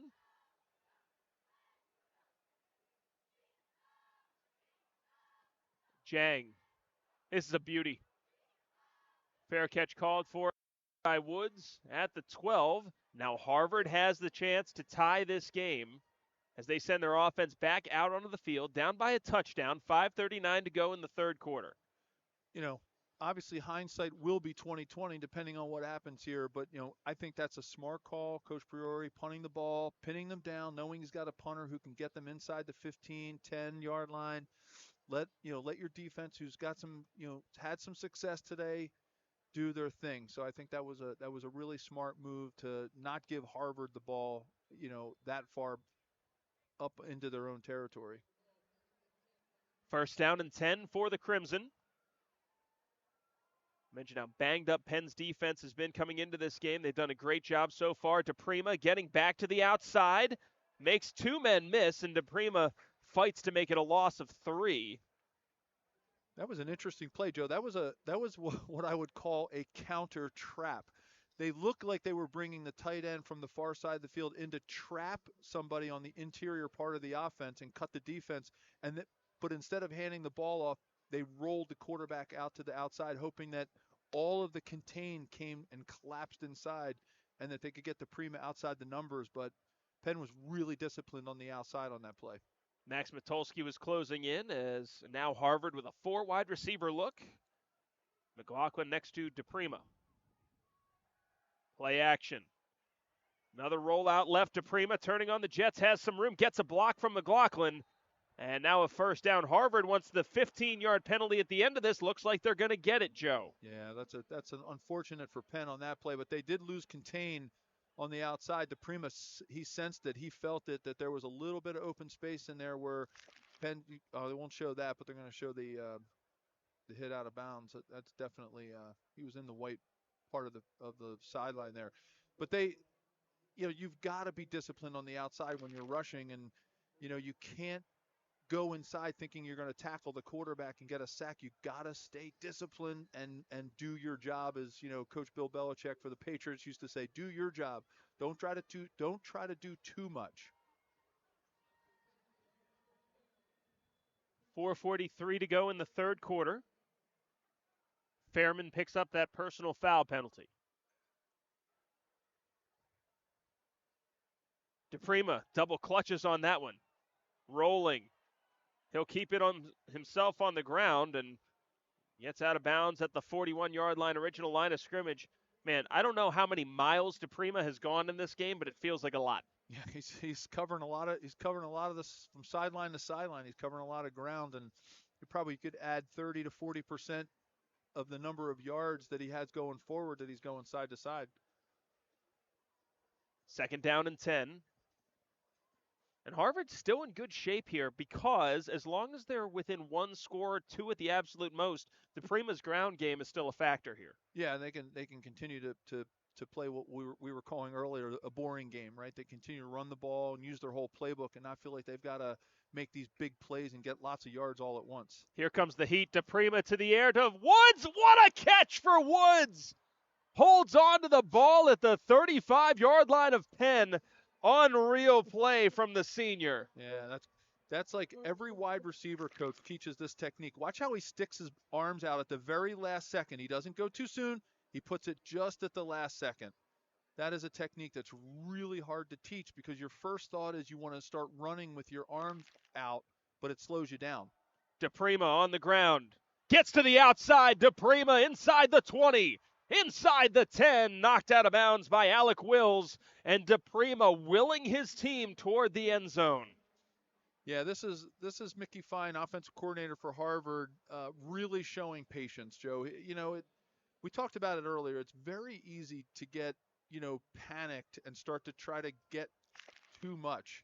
And right now, Harvard is just taking what's given to them. They're getting yardage, and they're slowly coming back into this game, as opposed to thinking they had to win it in one play or one series. Harvard 2-0 when trailing at halftime. Flag is down. Bascone is into the end zone for the score, but we'll see about this. I can't imagine it's not an offensive holding call. Unless, a defensive lineman put their hands on somebody's face. It's all signs are pointing in my head to an offensive holding, especially when the ball started to bounce. Oh, wow.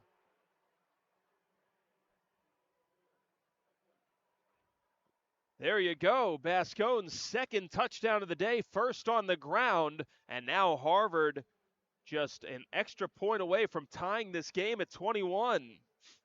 Joe, sometimes people will say, well, how could you get a defensive holding on a running play?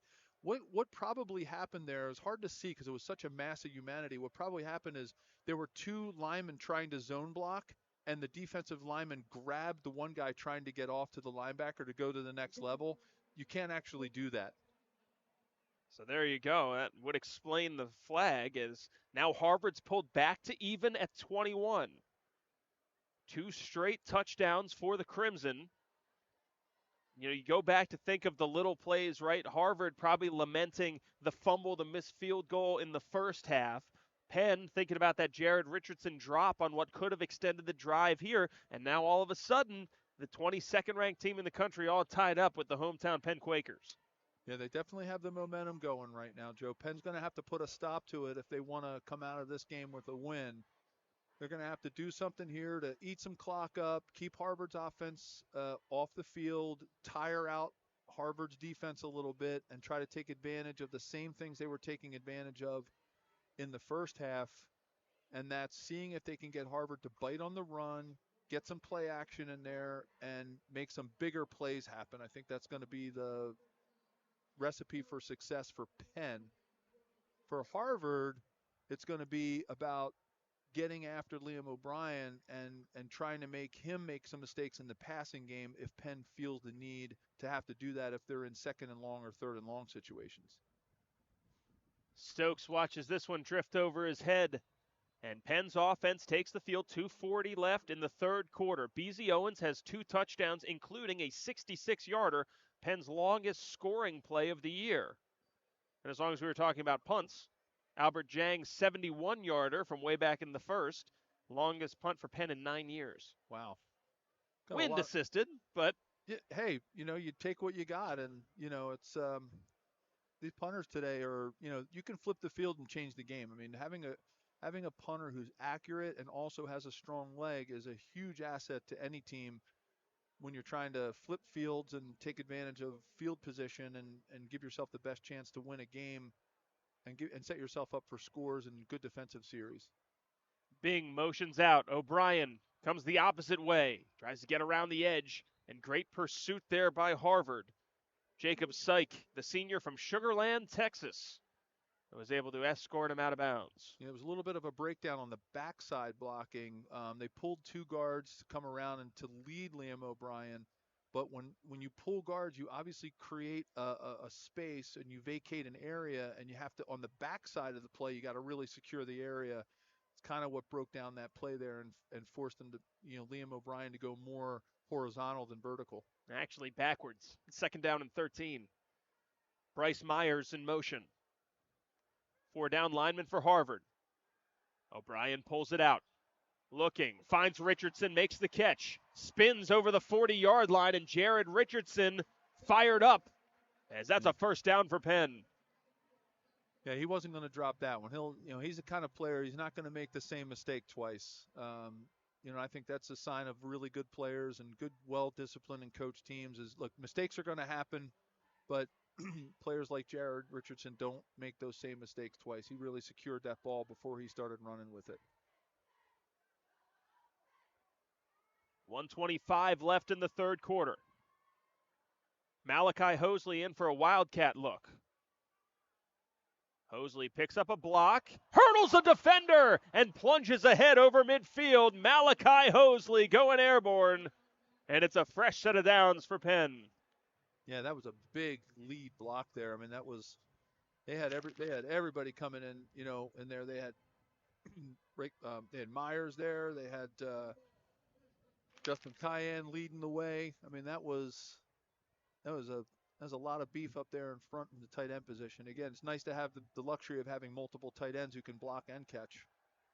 An athleticism like that, why Hosley, a 1,000-yard rusher, gets the outside as well. Hosley going airborne again, why not? Malachi Hosley firing up this crowd and continuing this Penn drive. Again, Greg Kamara not panicking, right? There's been some great patient offensive coordinators here today. Great blocks there up front. Great job on the left side of Penn's offensive line, allowing the Harvard team to get sucked in and break contain. Just really, really, again, back to that point, Joe, it's just, the patience that some of these offensive coordinators are showing by not feeling like they have to do anything dramatic.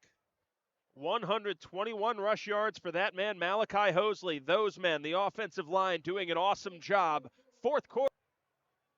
Liam O'Brien, in his 3rd start, steps up, has room, and he's met quickly at the 30-yard line. He was definitely spying him. The linebacker for Harvard was definitely spying him. That could have turned ugly if they didn't have a spy on Liam, because there was an undisciplined sense to that rush that gave Liam O'Brien that seam. That linebacker fought through the block from the running back and was able to keep his spy on Liam O'Brien. They're probably going to be doing that for him for the rest of this game. Looks like Gonzer's been the one who's drawn that assignment. 2nd down and 7. Penn has never trailed in this game. Hosley, the carry once again, and once again the first man can't stop Malachi Hosley. He pushes ahead to make it a 3rd down and 1. It was the acceleration of his feet there, Joe. If you caught that live, his feet got moving really, really fast. Sometimes when you get hit as a running back, your first instinct is to stop your feet. Linemen do the same thing when they make contact. You got to keep your feet moving to keep going forward. And that's what he did on that play. Joe, what's the temptation to go end zone here if you're Penn? I think they have to kind of take some kind of a shot here. With the way that Malachi Hosley's running and the way this offensive line's blocking, take a shot at a 15-yard. Maybe not the end zone, but let's get a big chunk play here for Penn. Instead, Hosley looking for the chunk play himself. They'll settle for the 1st down.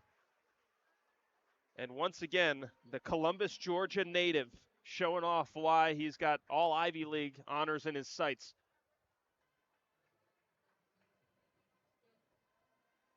$13-15 to go here in the 4th quarter. Yeah. Sorry, Joe. No. They could have easily have done that on 4th down, if they really wanted to. But you know what? You got to get the 1st down too. It's a tough call for an offensive coordinator.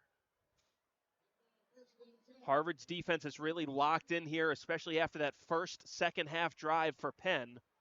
But O'Brien does have them right outside the red zone.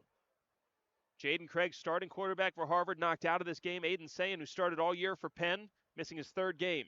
O'Brien looking, end zone, floats it up for Richardson, and a flag is down. Pass interference incoming, and it's going to be a 1st down for Penn. Ty Bartram going to be penalized again.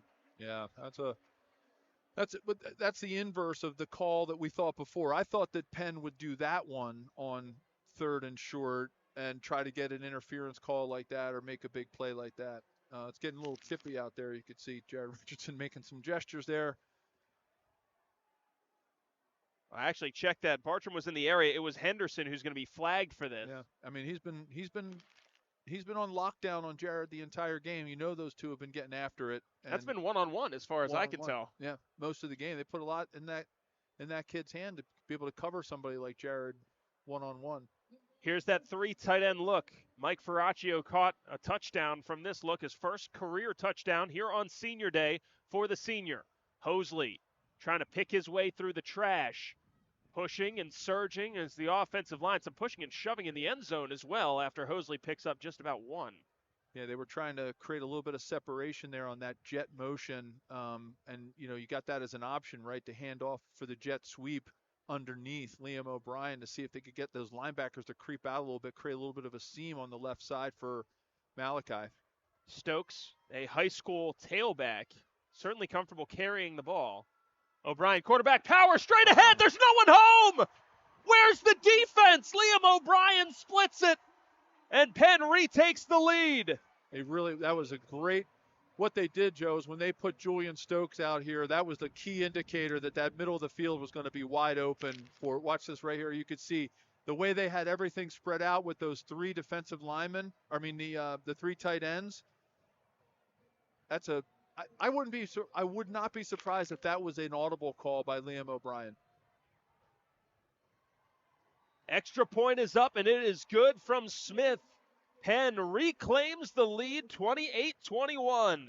12:05 to go in regulation time. It's a good one in University City.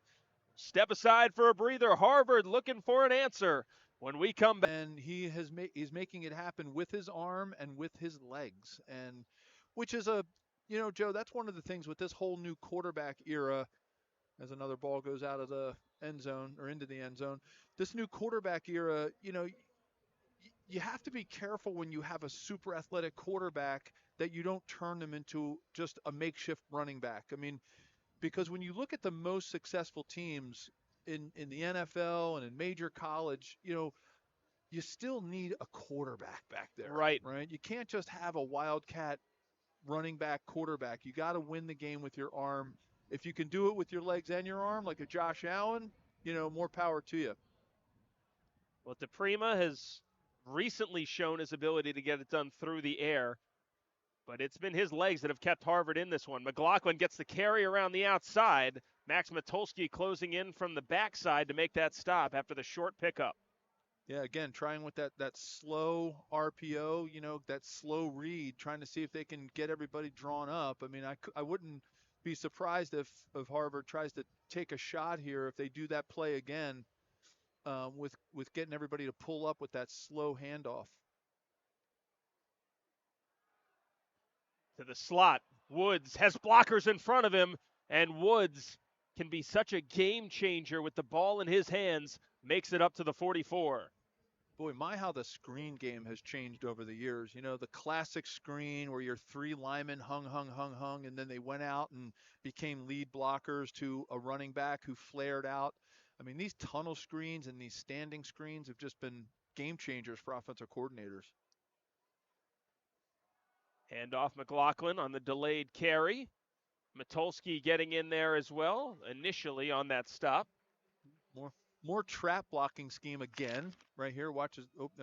This is how the last Harvard drive came together. Woods making that catch, and they really marched all the way down the field. They're looking for another drive just like this. Yeah, that's what they need to happen. Big yards on big plays, and also some boring plays too to keep the ball moving. Finished off by Bascone into the end zone. 2nd down and 8. Inside 10.5 to go in regulation. Harvard looking to avoid being shocked here on the road. DePrima flushed.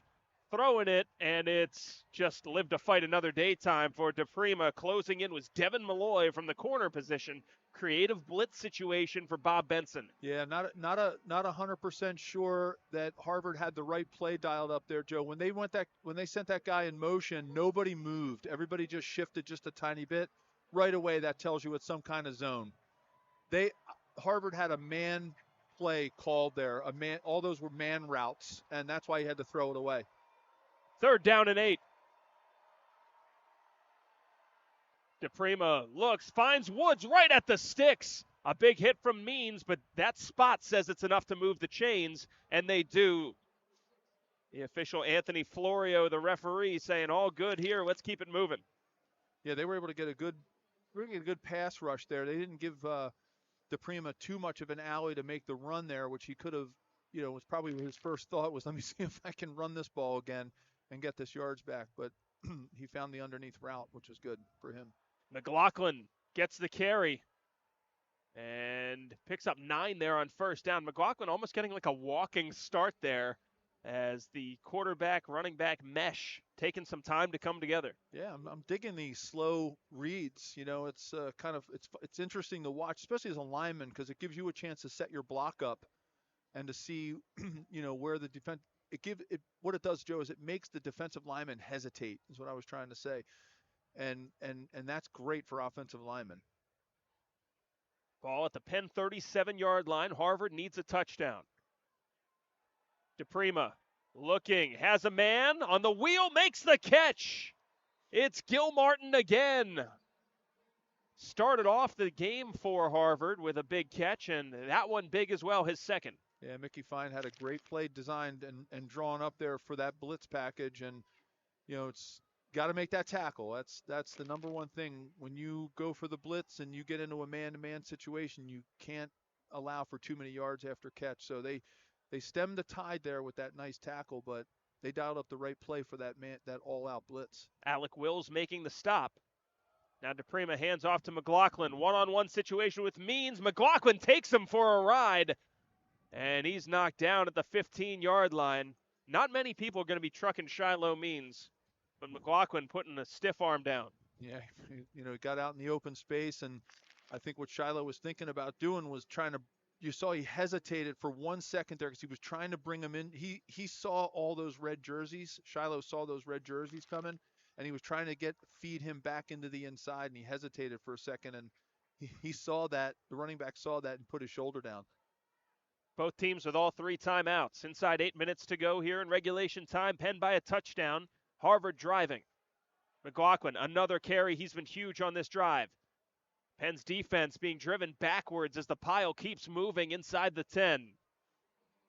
Yeah, that's just a sort of bit of a product of having some younger defensive linemen in there who just aren't, quite frankly, as stout as some of the guys that Penn have lost. When you're missing Jennings in there, who's just, he's a big dude who's got long arms, and they're able to get more push after the handoff than they normally would by having some younger guys in there.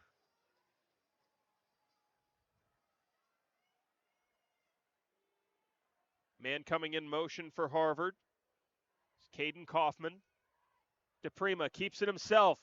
Gets to the outside. What a cut from DePrima. Still on his feet, and he dives in for pay dirt. Touchdown, Harvard. Yeah, that was a tight end trap play again. Again, not seeing a lot of zone blocking schemes today. Watch this trap right there. Boom, there was the 42 trap. You saw that, and then 42 had the wherewithal to bypass the trap guy who overcommitted, and then he went up and picked up another guy. I mean, that's a double block for number 42. So now a point after away from tying this game once again. Dylan Fingersh drills it through. 7 minutes to go in this game. It's a good one in Philadelphia. Tied up at 28. Penn's offense will get the chance to retake the lead when we come back. Don't go anywhere. It's senior day. It's homecoming. It's Ivy League football in Philly. Get some players that have done that over the years. And Tony Gonzalez, tight end for the Chiefs. Did it work out for him? Basketball. It worked out. Oh, okay. Worked out. Yeah, his basketball skills, I think he was definitely be able to take out onto the football field. I've heard of that guy. 28 apiece. 7 minutes left, fourth quarter. With Joe Valerio and Corey Nido, Joe Torty here with you. What an awesome game that we've been entreated to so far, and plenty of action still ahead. Kieran Core kicks this one away. Stokes with a chance to return here. Dangerous returner. Julian Stokes shrugs through contact, still on his feet over the 25-yard line to the 26. He earned every one of those 26 yards there, Joe, between his speed and acceleration to the first 10 to 15, and then the 3 or 4 tackles that he tried to break there, getting out to the 26. He definitely earned those yards. Harvard, one of the top teams in all of FCS football, 22nd ranked coming into this one, hunting a share of the Ivy League title. Penn thus far has hung right with them, has not trailed in this game. What does Liam O'Brien and the rest of the crew have to do to salt this one away? I think that, Joe, I hate to sound so cliche, but they just need to keep doing what they're doing. And don't try to do too much. Just keep plugging away at the stuff that's been working.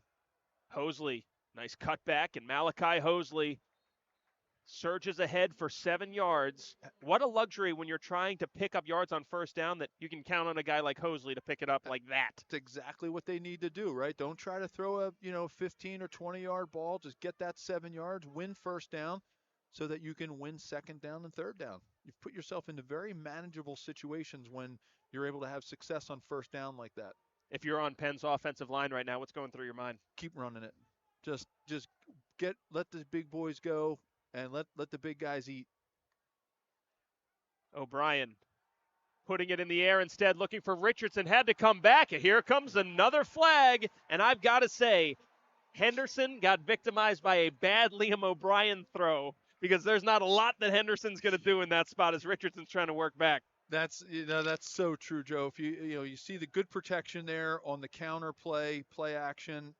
I mean, if that's a ball that's thrown in stride, I don't think it's interference, but that's part of the game, right? It's putting yourself in the best situation, and that one-on-one matchup has been fun to watch today, watching those two guys go at it. Yeah, a little unfair, I guess, to call that a bad throw from O'Brien, maybe looking for the back shoulder comeback, but either way, Richardson had to come back in there. Yeah, that's, it's, you don't want to be critical of somebody who just, picked up, 15 yards in an interference call, but Joe, I agree with you. It wasn't a great throw. Let's be honest. See, Twitter, sick 'em. 6:09 left, fourth quarter. Tie game at 28. O'Brien, empty set. Now on the ground, Liam O'Brien. Able to get up to the 46-yard line of Harvard. Great job by Luke Cicchetti being very patient on that linebacker. He kind of faced that linebacker up to give Liam O'Brien 2 directions to go. Sometimes your first thought as a lineman is to position block somebody like that, but just go right at them, right, when you're going to block a linebacker, and then you give your quarterback or running back 2 directions to go, to his left or to the right, depending on where wherever the flow is. So great job by number 75, Luke Cicchetti. Empty look here for Liam O'Brien, spreading Harvard out. Here comes the heat from the Crimson. Screen on the outside, beautifully sniffed out. Davis Ellis getting his first catch and getting punished for it. Yeah, I don't know if Liam O'Brien was able to look anybody off on that play because he had pressure coming up the middle. Generally on a quick throw like that, Joe, Liam O'Brien would be looking to his right to try to look the defensive backs off, but he didn't have a chance to do that because there was a guy in his face, so he had to go right to the ball. So that set Harvard up for success on that play. Keep an eye out here. Twins look for Penn and no deep safeties. One-on-one on both of these wide receivers. 3rd down and 1. O'Brien. Quarterback draw, and he moves the sticks again for a first down. And, man, you can really feel the energy building on this Penn sideline with every rushing first down picked up. Yeah, and I think they went into that play with a lot of confidence out on the field, knowing that Coach Priori and Greg Kamara were going to make that 2-down territory. I really, even if they didn't make this, Joe, I could almost guarantee you that Penn would have gone for it there on 4th down. And that gives your offense a lot of confidence. 4:13 to go here in the fourth quarter. I mean, the linemen have got to be loving this, Joe. They got to be loving the fact that it's play, action, run. I mean, it's a great position for an offensive lineman to be in right now. O'Brien to the air. Richardson the catch. Makes one miss. and gets knocked out of bounds by Jack Donahoe beyond first down yardage at the 28-yard line of Harvard, and here come the Quakers. Yeah, I have to think that the entire Harvard defense, including the guys that were over there on the left side of the field guarding Jared Richardson, were thinking that they were going to run the ball there. That was great counter power action shown by the offensive line, and everybody, I think, in the stadium thought that was going to be a run. 3.5 left, fourth quarter. Both teams have all their timeouts. Hosley gets the carry, straight up the gut, lowers his shoulder. Hard fought, 3 yards there for Malachi Hosley.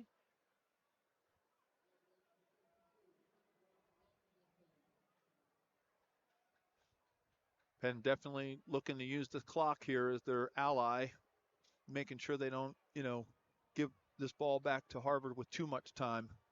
Even if they have to come up with a field goal here, they're going to want as little time to be on that clock as possible. Sam Smith's long this season has been 45 yards.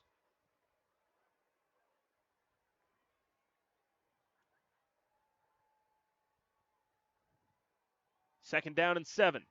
O'Brien fake the quarterback draw. Here's an overthrow, and it's incomplete, looking for Richardson. Yeah, they brought Ty Bartram over there. I mean, basically, with Ty Bartram back there, he's been having a fantastic season. He's leading Harvard in tackles. That was double coverage. Right.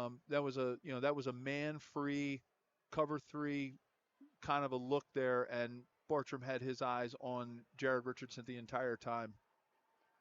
It's the $1 million question for you, Joe Valerio. What is the play call now on 3rd down and 7 from this spot? Yeah, I think they're going to have to throw the ball here, Joe. I think they're going to want to get this first down, and I think they're going to try to use this open field out here to the wide side to make something happen with a zone look. Instead, Hosley gets the carry, gets driven backwards. And now a 4th down facing Penn. All spotted at the 24-yard line.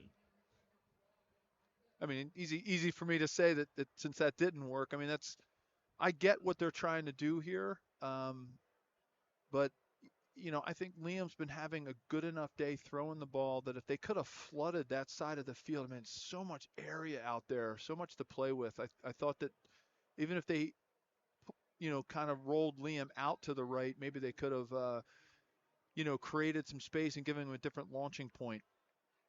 Instead, we reach the 2-minute timeout. Tie game at 28. 4th down and 6 from the 24. Penn with a decision to make.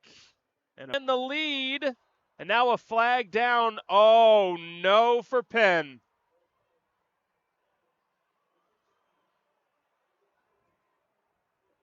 So they'll pack up this kick. And this would now be a season long for Sam Smith. Joe, I have no idea how you get an offsides on that or a motion on that when there's no snap count. It's all just on the movement of the ball. From 46 and the lead. It has the leg. He missed it wide right.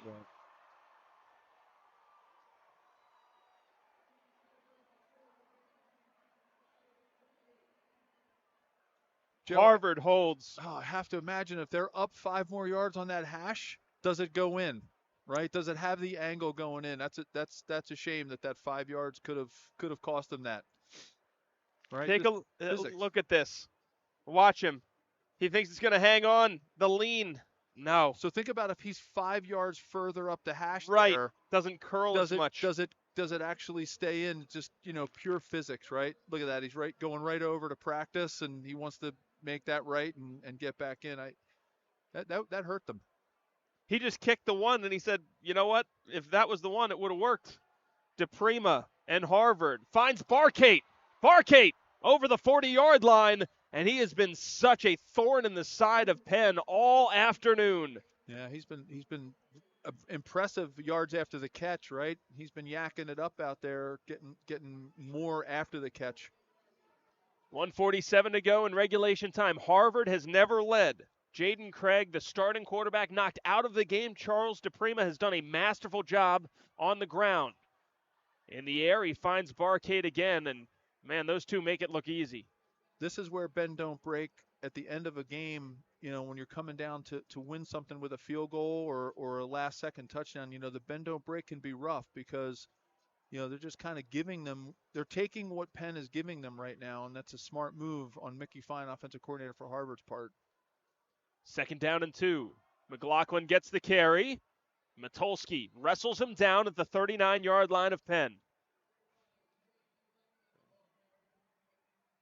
I'll restart the clock when the chains are set. You're inside the 2-minute window. Both coaches, Joe, talked about special teams. They were both pretty adamant that special teams is going to be a big factor in this game. And certainly with the wind, that has really played with a lot of that. DePrima flushed. McFarling in pursuit. DePrima turns on the Jets. And DePrima takes a long run, picks up about 7 there on 1st down. Clock stops with 1:13 left in regulation. Yeah. You gotta watch here right there on the right, that little bit of a tug there that 71 had on 42. Sometimes they see it, Joe, sometimes they don't. And it is okay to get your hands inside, and he didn't hold enough cloth to make it obvious that he was holding and allowed DePrima to break contain there and get on the outside. Actually back DePrima up by a couple of yards there on the sideline. Pickup of 6, 2nd down and 4. DePrima straight up the middle. And he's seeking the 30-yard line, gets stopped just shy, 3rd down and 1. And now a timeout is called by Penn. First of the game for either side here in this second half. Yeah, DePrima wants it. You could see on that read right there, Joe, he was really hesitant to give the ball. He's kind of feeling it right now. He's feeling the momentum, he's feeling the surge, and there was probably no chance of him giving that ball on that read play, on that read option right there. Well, I mean, you just looked at it, right? 12 first-half rushing yards for Harvard. Not a whole lot going there. And then DePrima comes in, and you really see them start to take over there. Yeah, they've done a great job. Harvard's done a great job of just sticking with their game plan. It's hard, Joe. You know how sports is. You feel like when something's not working, you want to try something new. You want to do something different. You want to change it up, so to speak, to change the momentum or something. And when you do get something that's working, you got to keep going with it. DePrima, 7 carries, 109 yards, and the score. It's also been efficient through the air. Big set in for Harvard. McLaughlin is the tailback. Barkate, the receiver, in motion. DePrima keeps it on the ground. It's a race. DePrima wins it. 1st down and more for DePrima. Cuts back across the grain. Look at DePrima go. Still on his feet. Inside the 15 and finally knocked down. Massive play by Charles DePrima. Joe, you were talking about it earlier. How many yards? How many yards did you think he gained there going vertical, right? I don't know. Was it maybe a 12-yard, 15-yard run? He must have run 45 or 50 yards. I mean, this kid. You could probably count the yards here. I mean, watch some of these moves and his ability to pick his speed up at different times and make cuts. We were talking to Andrew Orick, and we alluded to it earlier in the broadcast. He said, offensively, no matter what, DePrima is one of our best 11. You can see, clearly one of the best 11. Yeah, and Joe, from an offensive lineman's perspective, as great as a play as that was by Charles DePrima, those are an offensive lineman's nightmare. When you have no idea where the quarterback is and who to block and when to block them, and your biggest fear is just clipping somebody in the back and having something like that negated because you were just standing in the wrong place at the wrong time. No panic whatsoever here for Harvard. This season 2-0 when trailing after halftime. They've never led Penn but are in position to take the lead now. 1st down and 10 from the Quaker 14-yard line. 50 seconds left after the Harvard timeout. McLaughlin up the middle. And he's stopped inside the 10. Now timeout called by Penn. And the Quakers have been so game all game long, but they're in danger now of giving this one up. Yeah, I mean, looking at Kieran Core's stats here and, where he's been successful, I mean, he's obviously, they haven't even kicked any inside the 20. He's 1 for 1. from the 20 to the 29-yard line. He was 4 for 5 outside of 30 to the 39. So, seems to be very, very accurate. Just statistically, kicker, I would imagine right here, Joe, they're going to just start moving the ball towards the middle of the field with runs to try to, or wherever he likes the ball.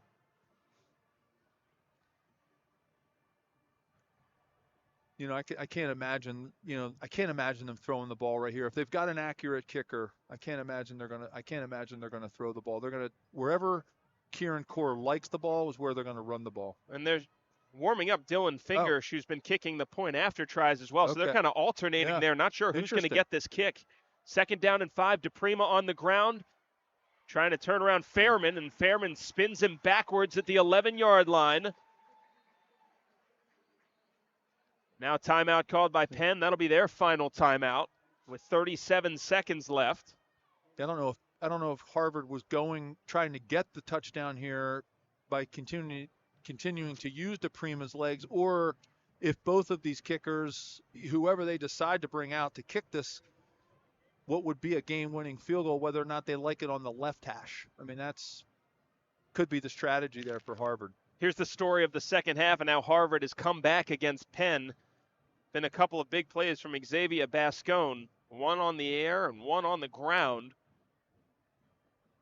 As well as, really the second half, no way around it, Joe. It's been the DePrima show. Liam O'Brien has been great as well for Penn. But this is maybe the story of the game. Smith with the chance to take the lead right at that 2-minute timeout, and it just There's fades. the angle, Joe. There's that 5 yards, right? Yeah, that was set up by that illegal formation or false start, rather. It's tough to kick off the hashes in college. Yeah, wide hashes, that's for sure. Now DePrima and Harvard. 3rd down and 6. Charles DePrima into the game after Craig knocked out, looking end zone, and a flag is down. They're going to call defensive holding against Penn, and it's going to be a fresh set of downs for the Crimson. Wow.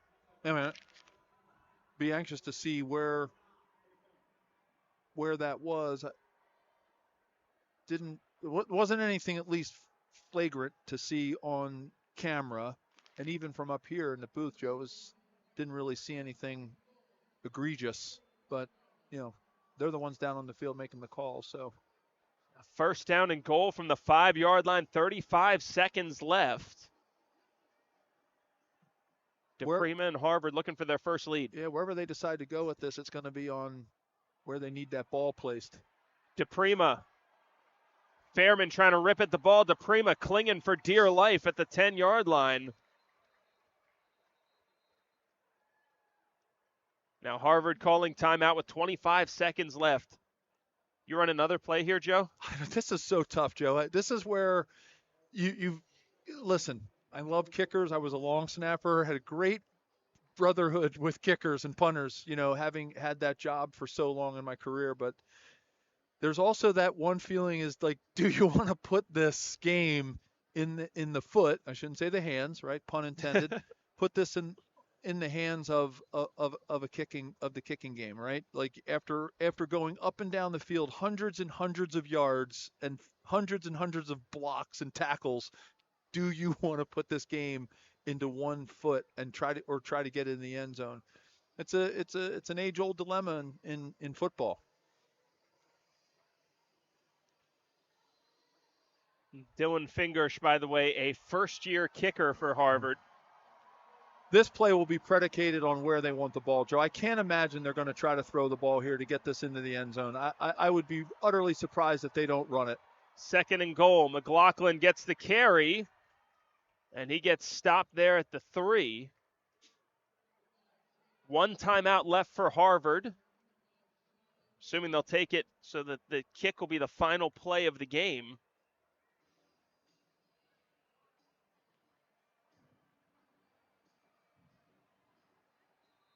And there you go. Timeout call. You need about 17 seconds to do an emergency field goal.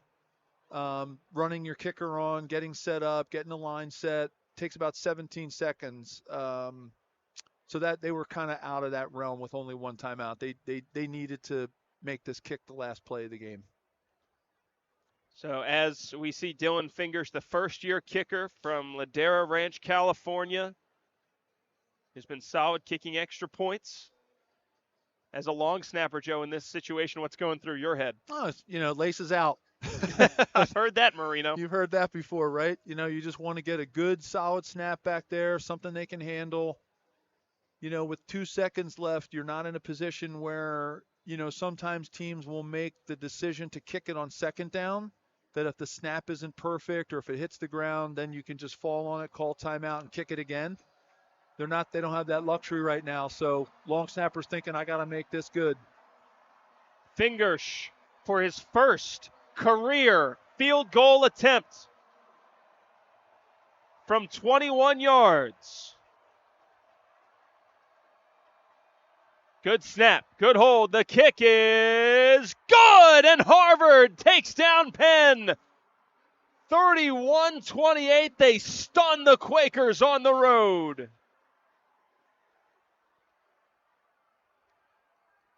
Well, I think, Joe, both teams did what they needed to do today, right? Harvard comes into a tough environment, homecoming, senior day.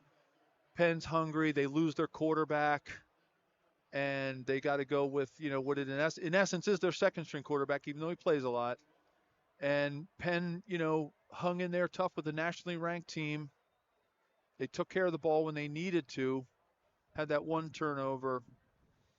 I think both teams, really did what they needed to do today, Joe. It was a really great game.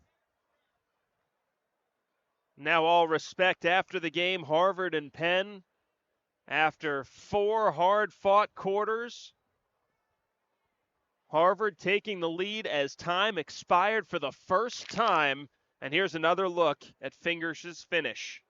Yeah, laces out. Great snap. Great hold. Puts it down.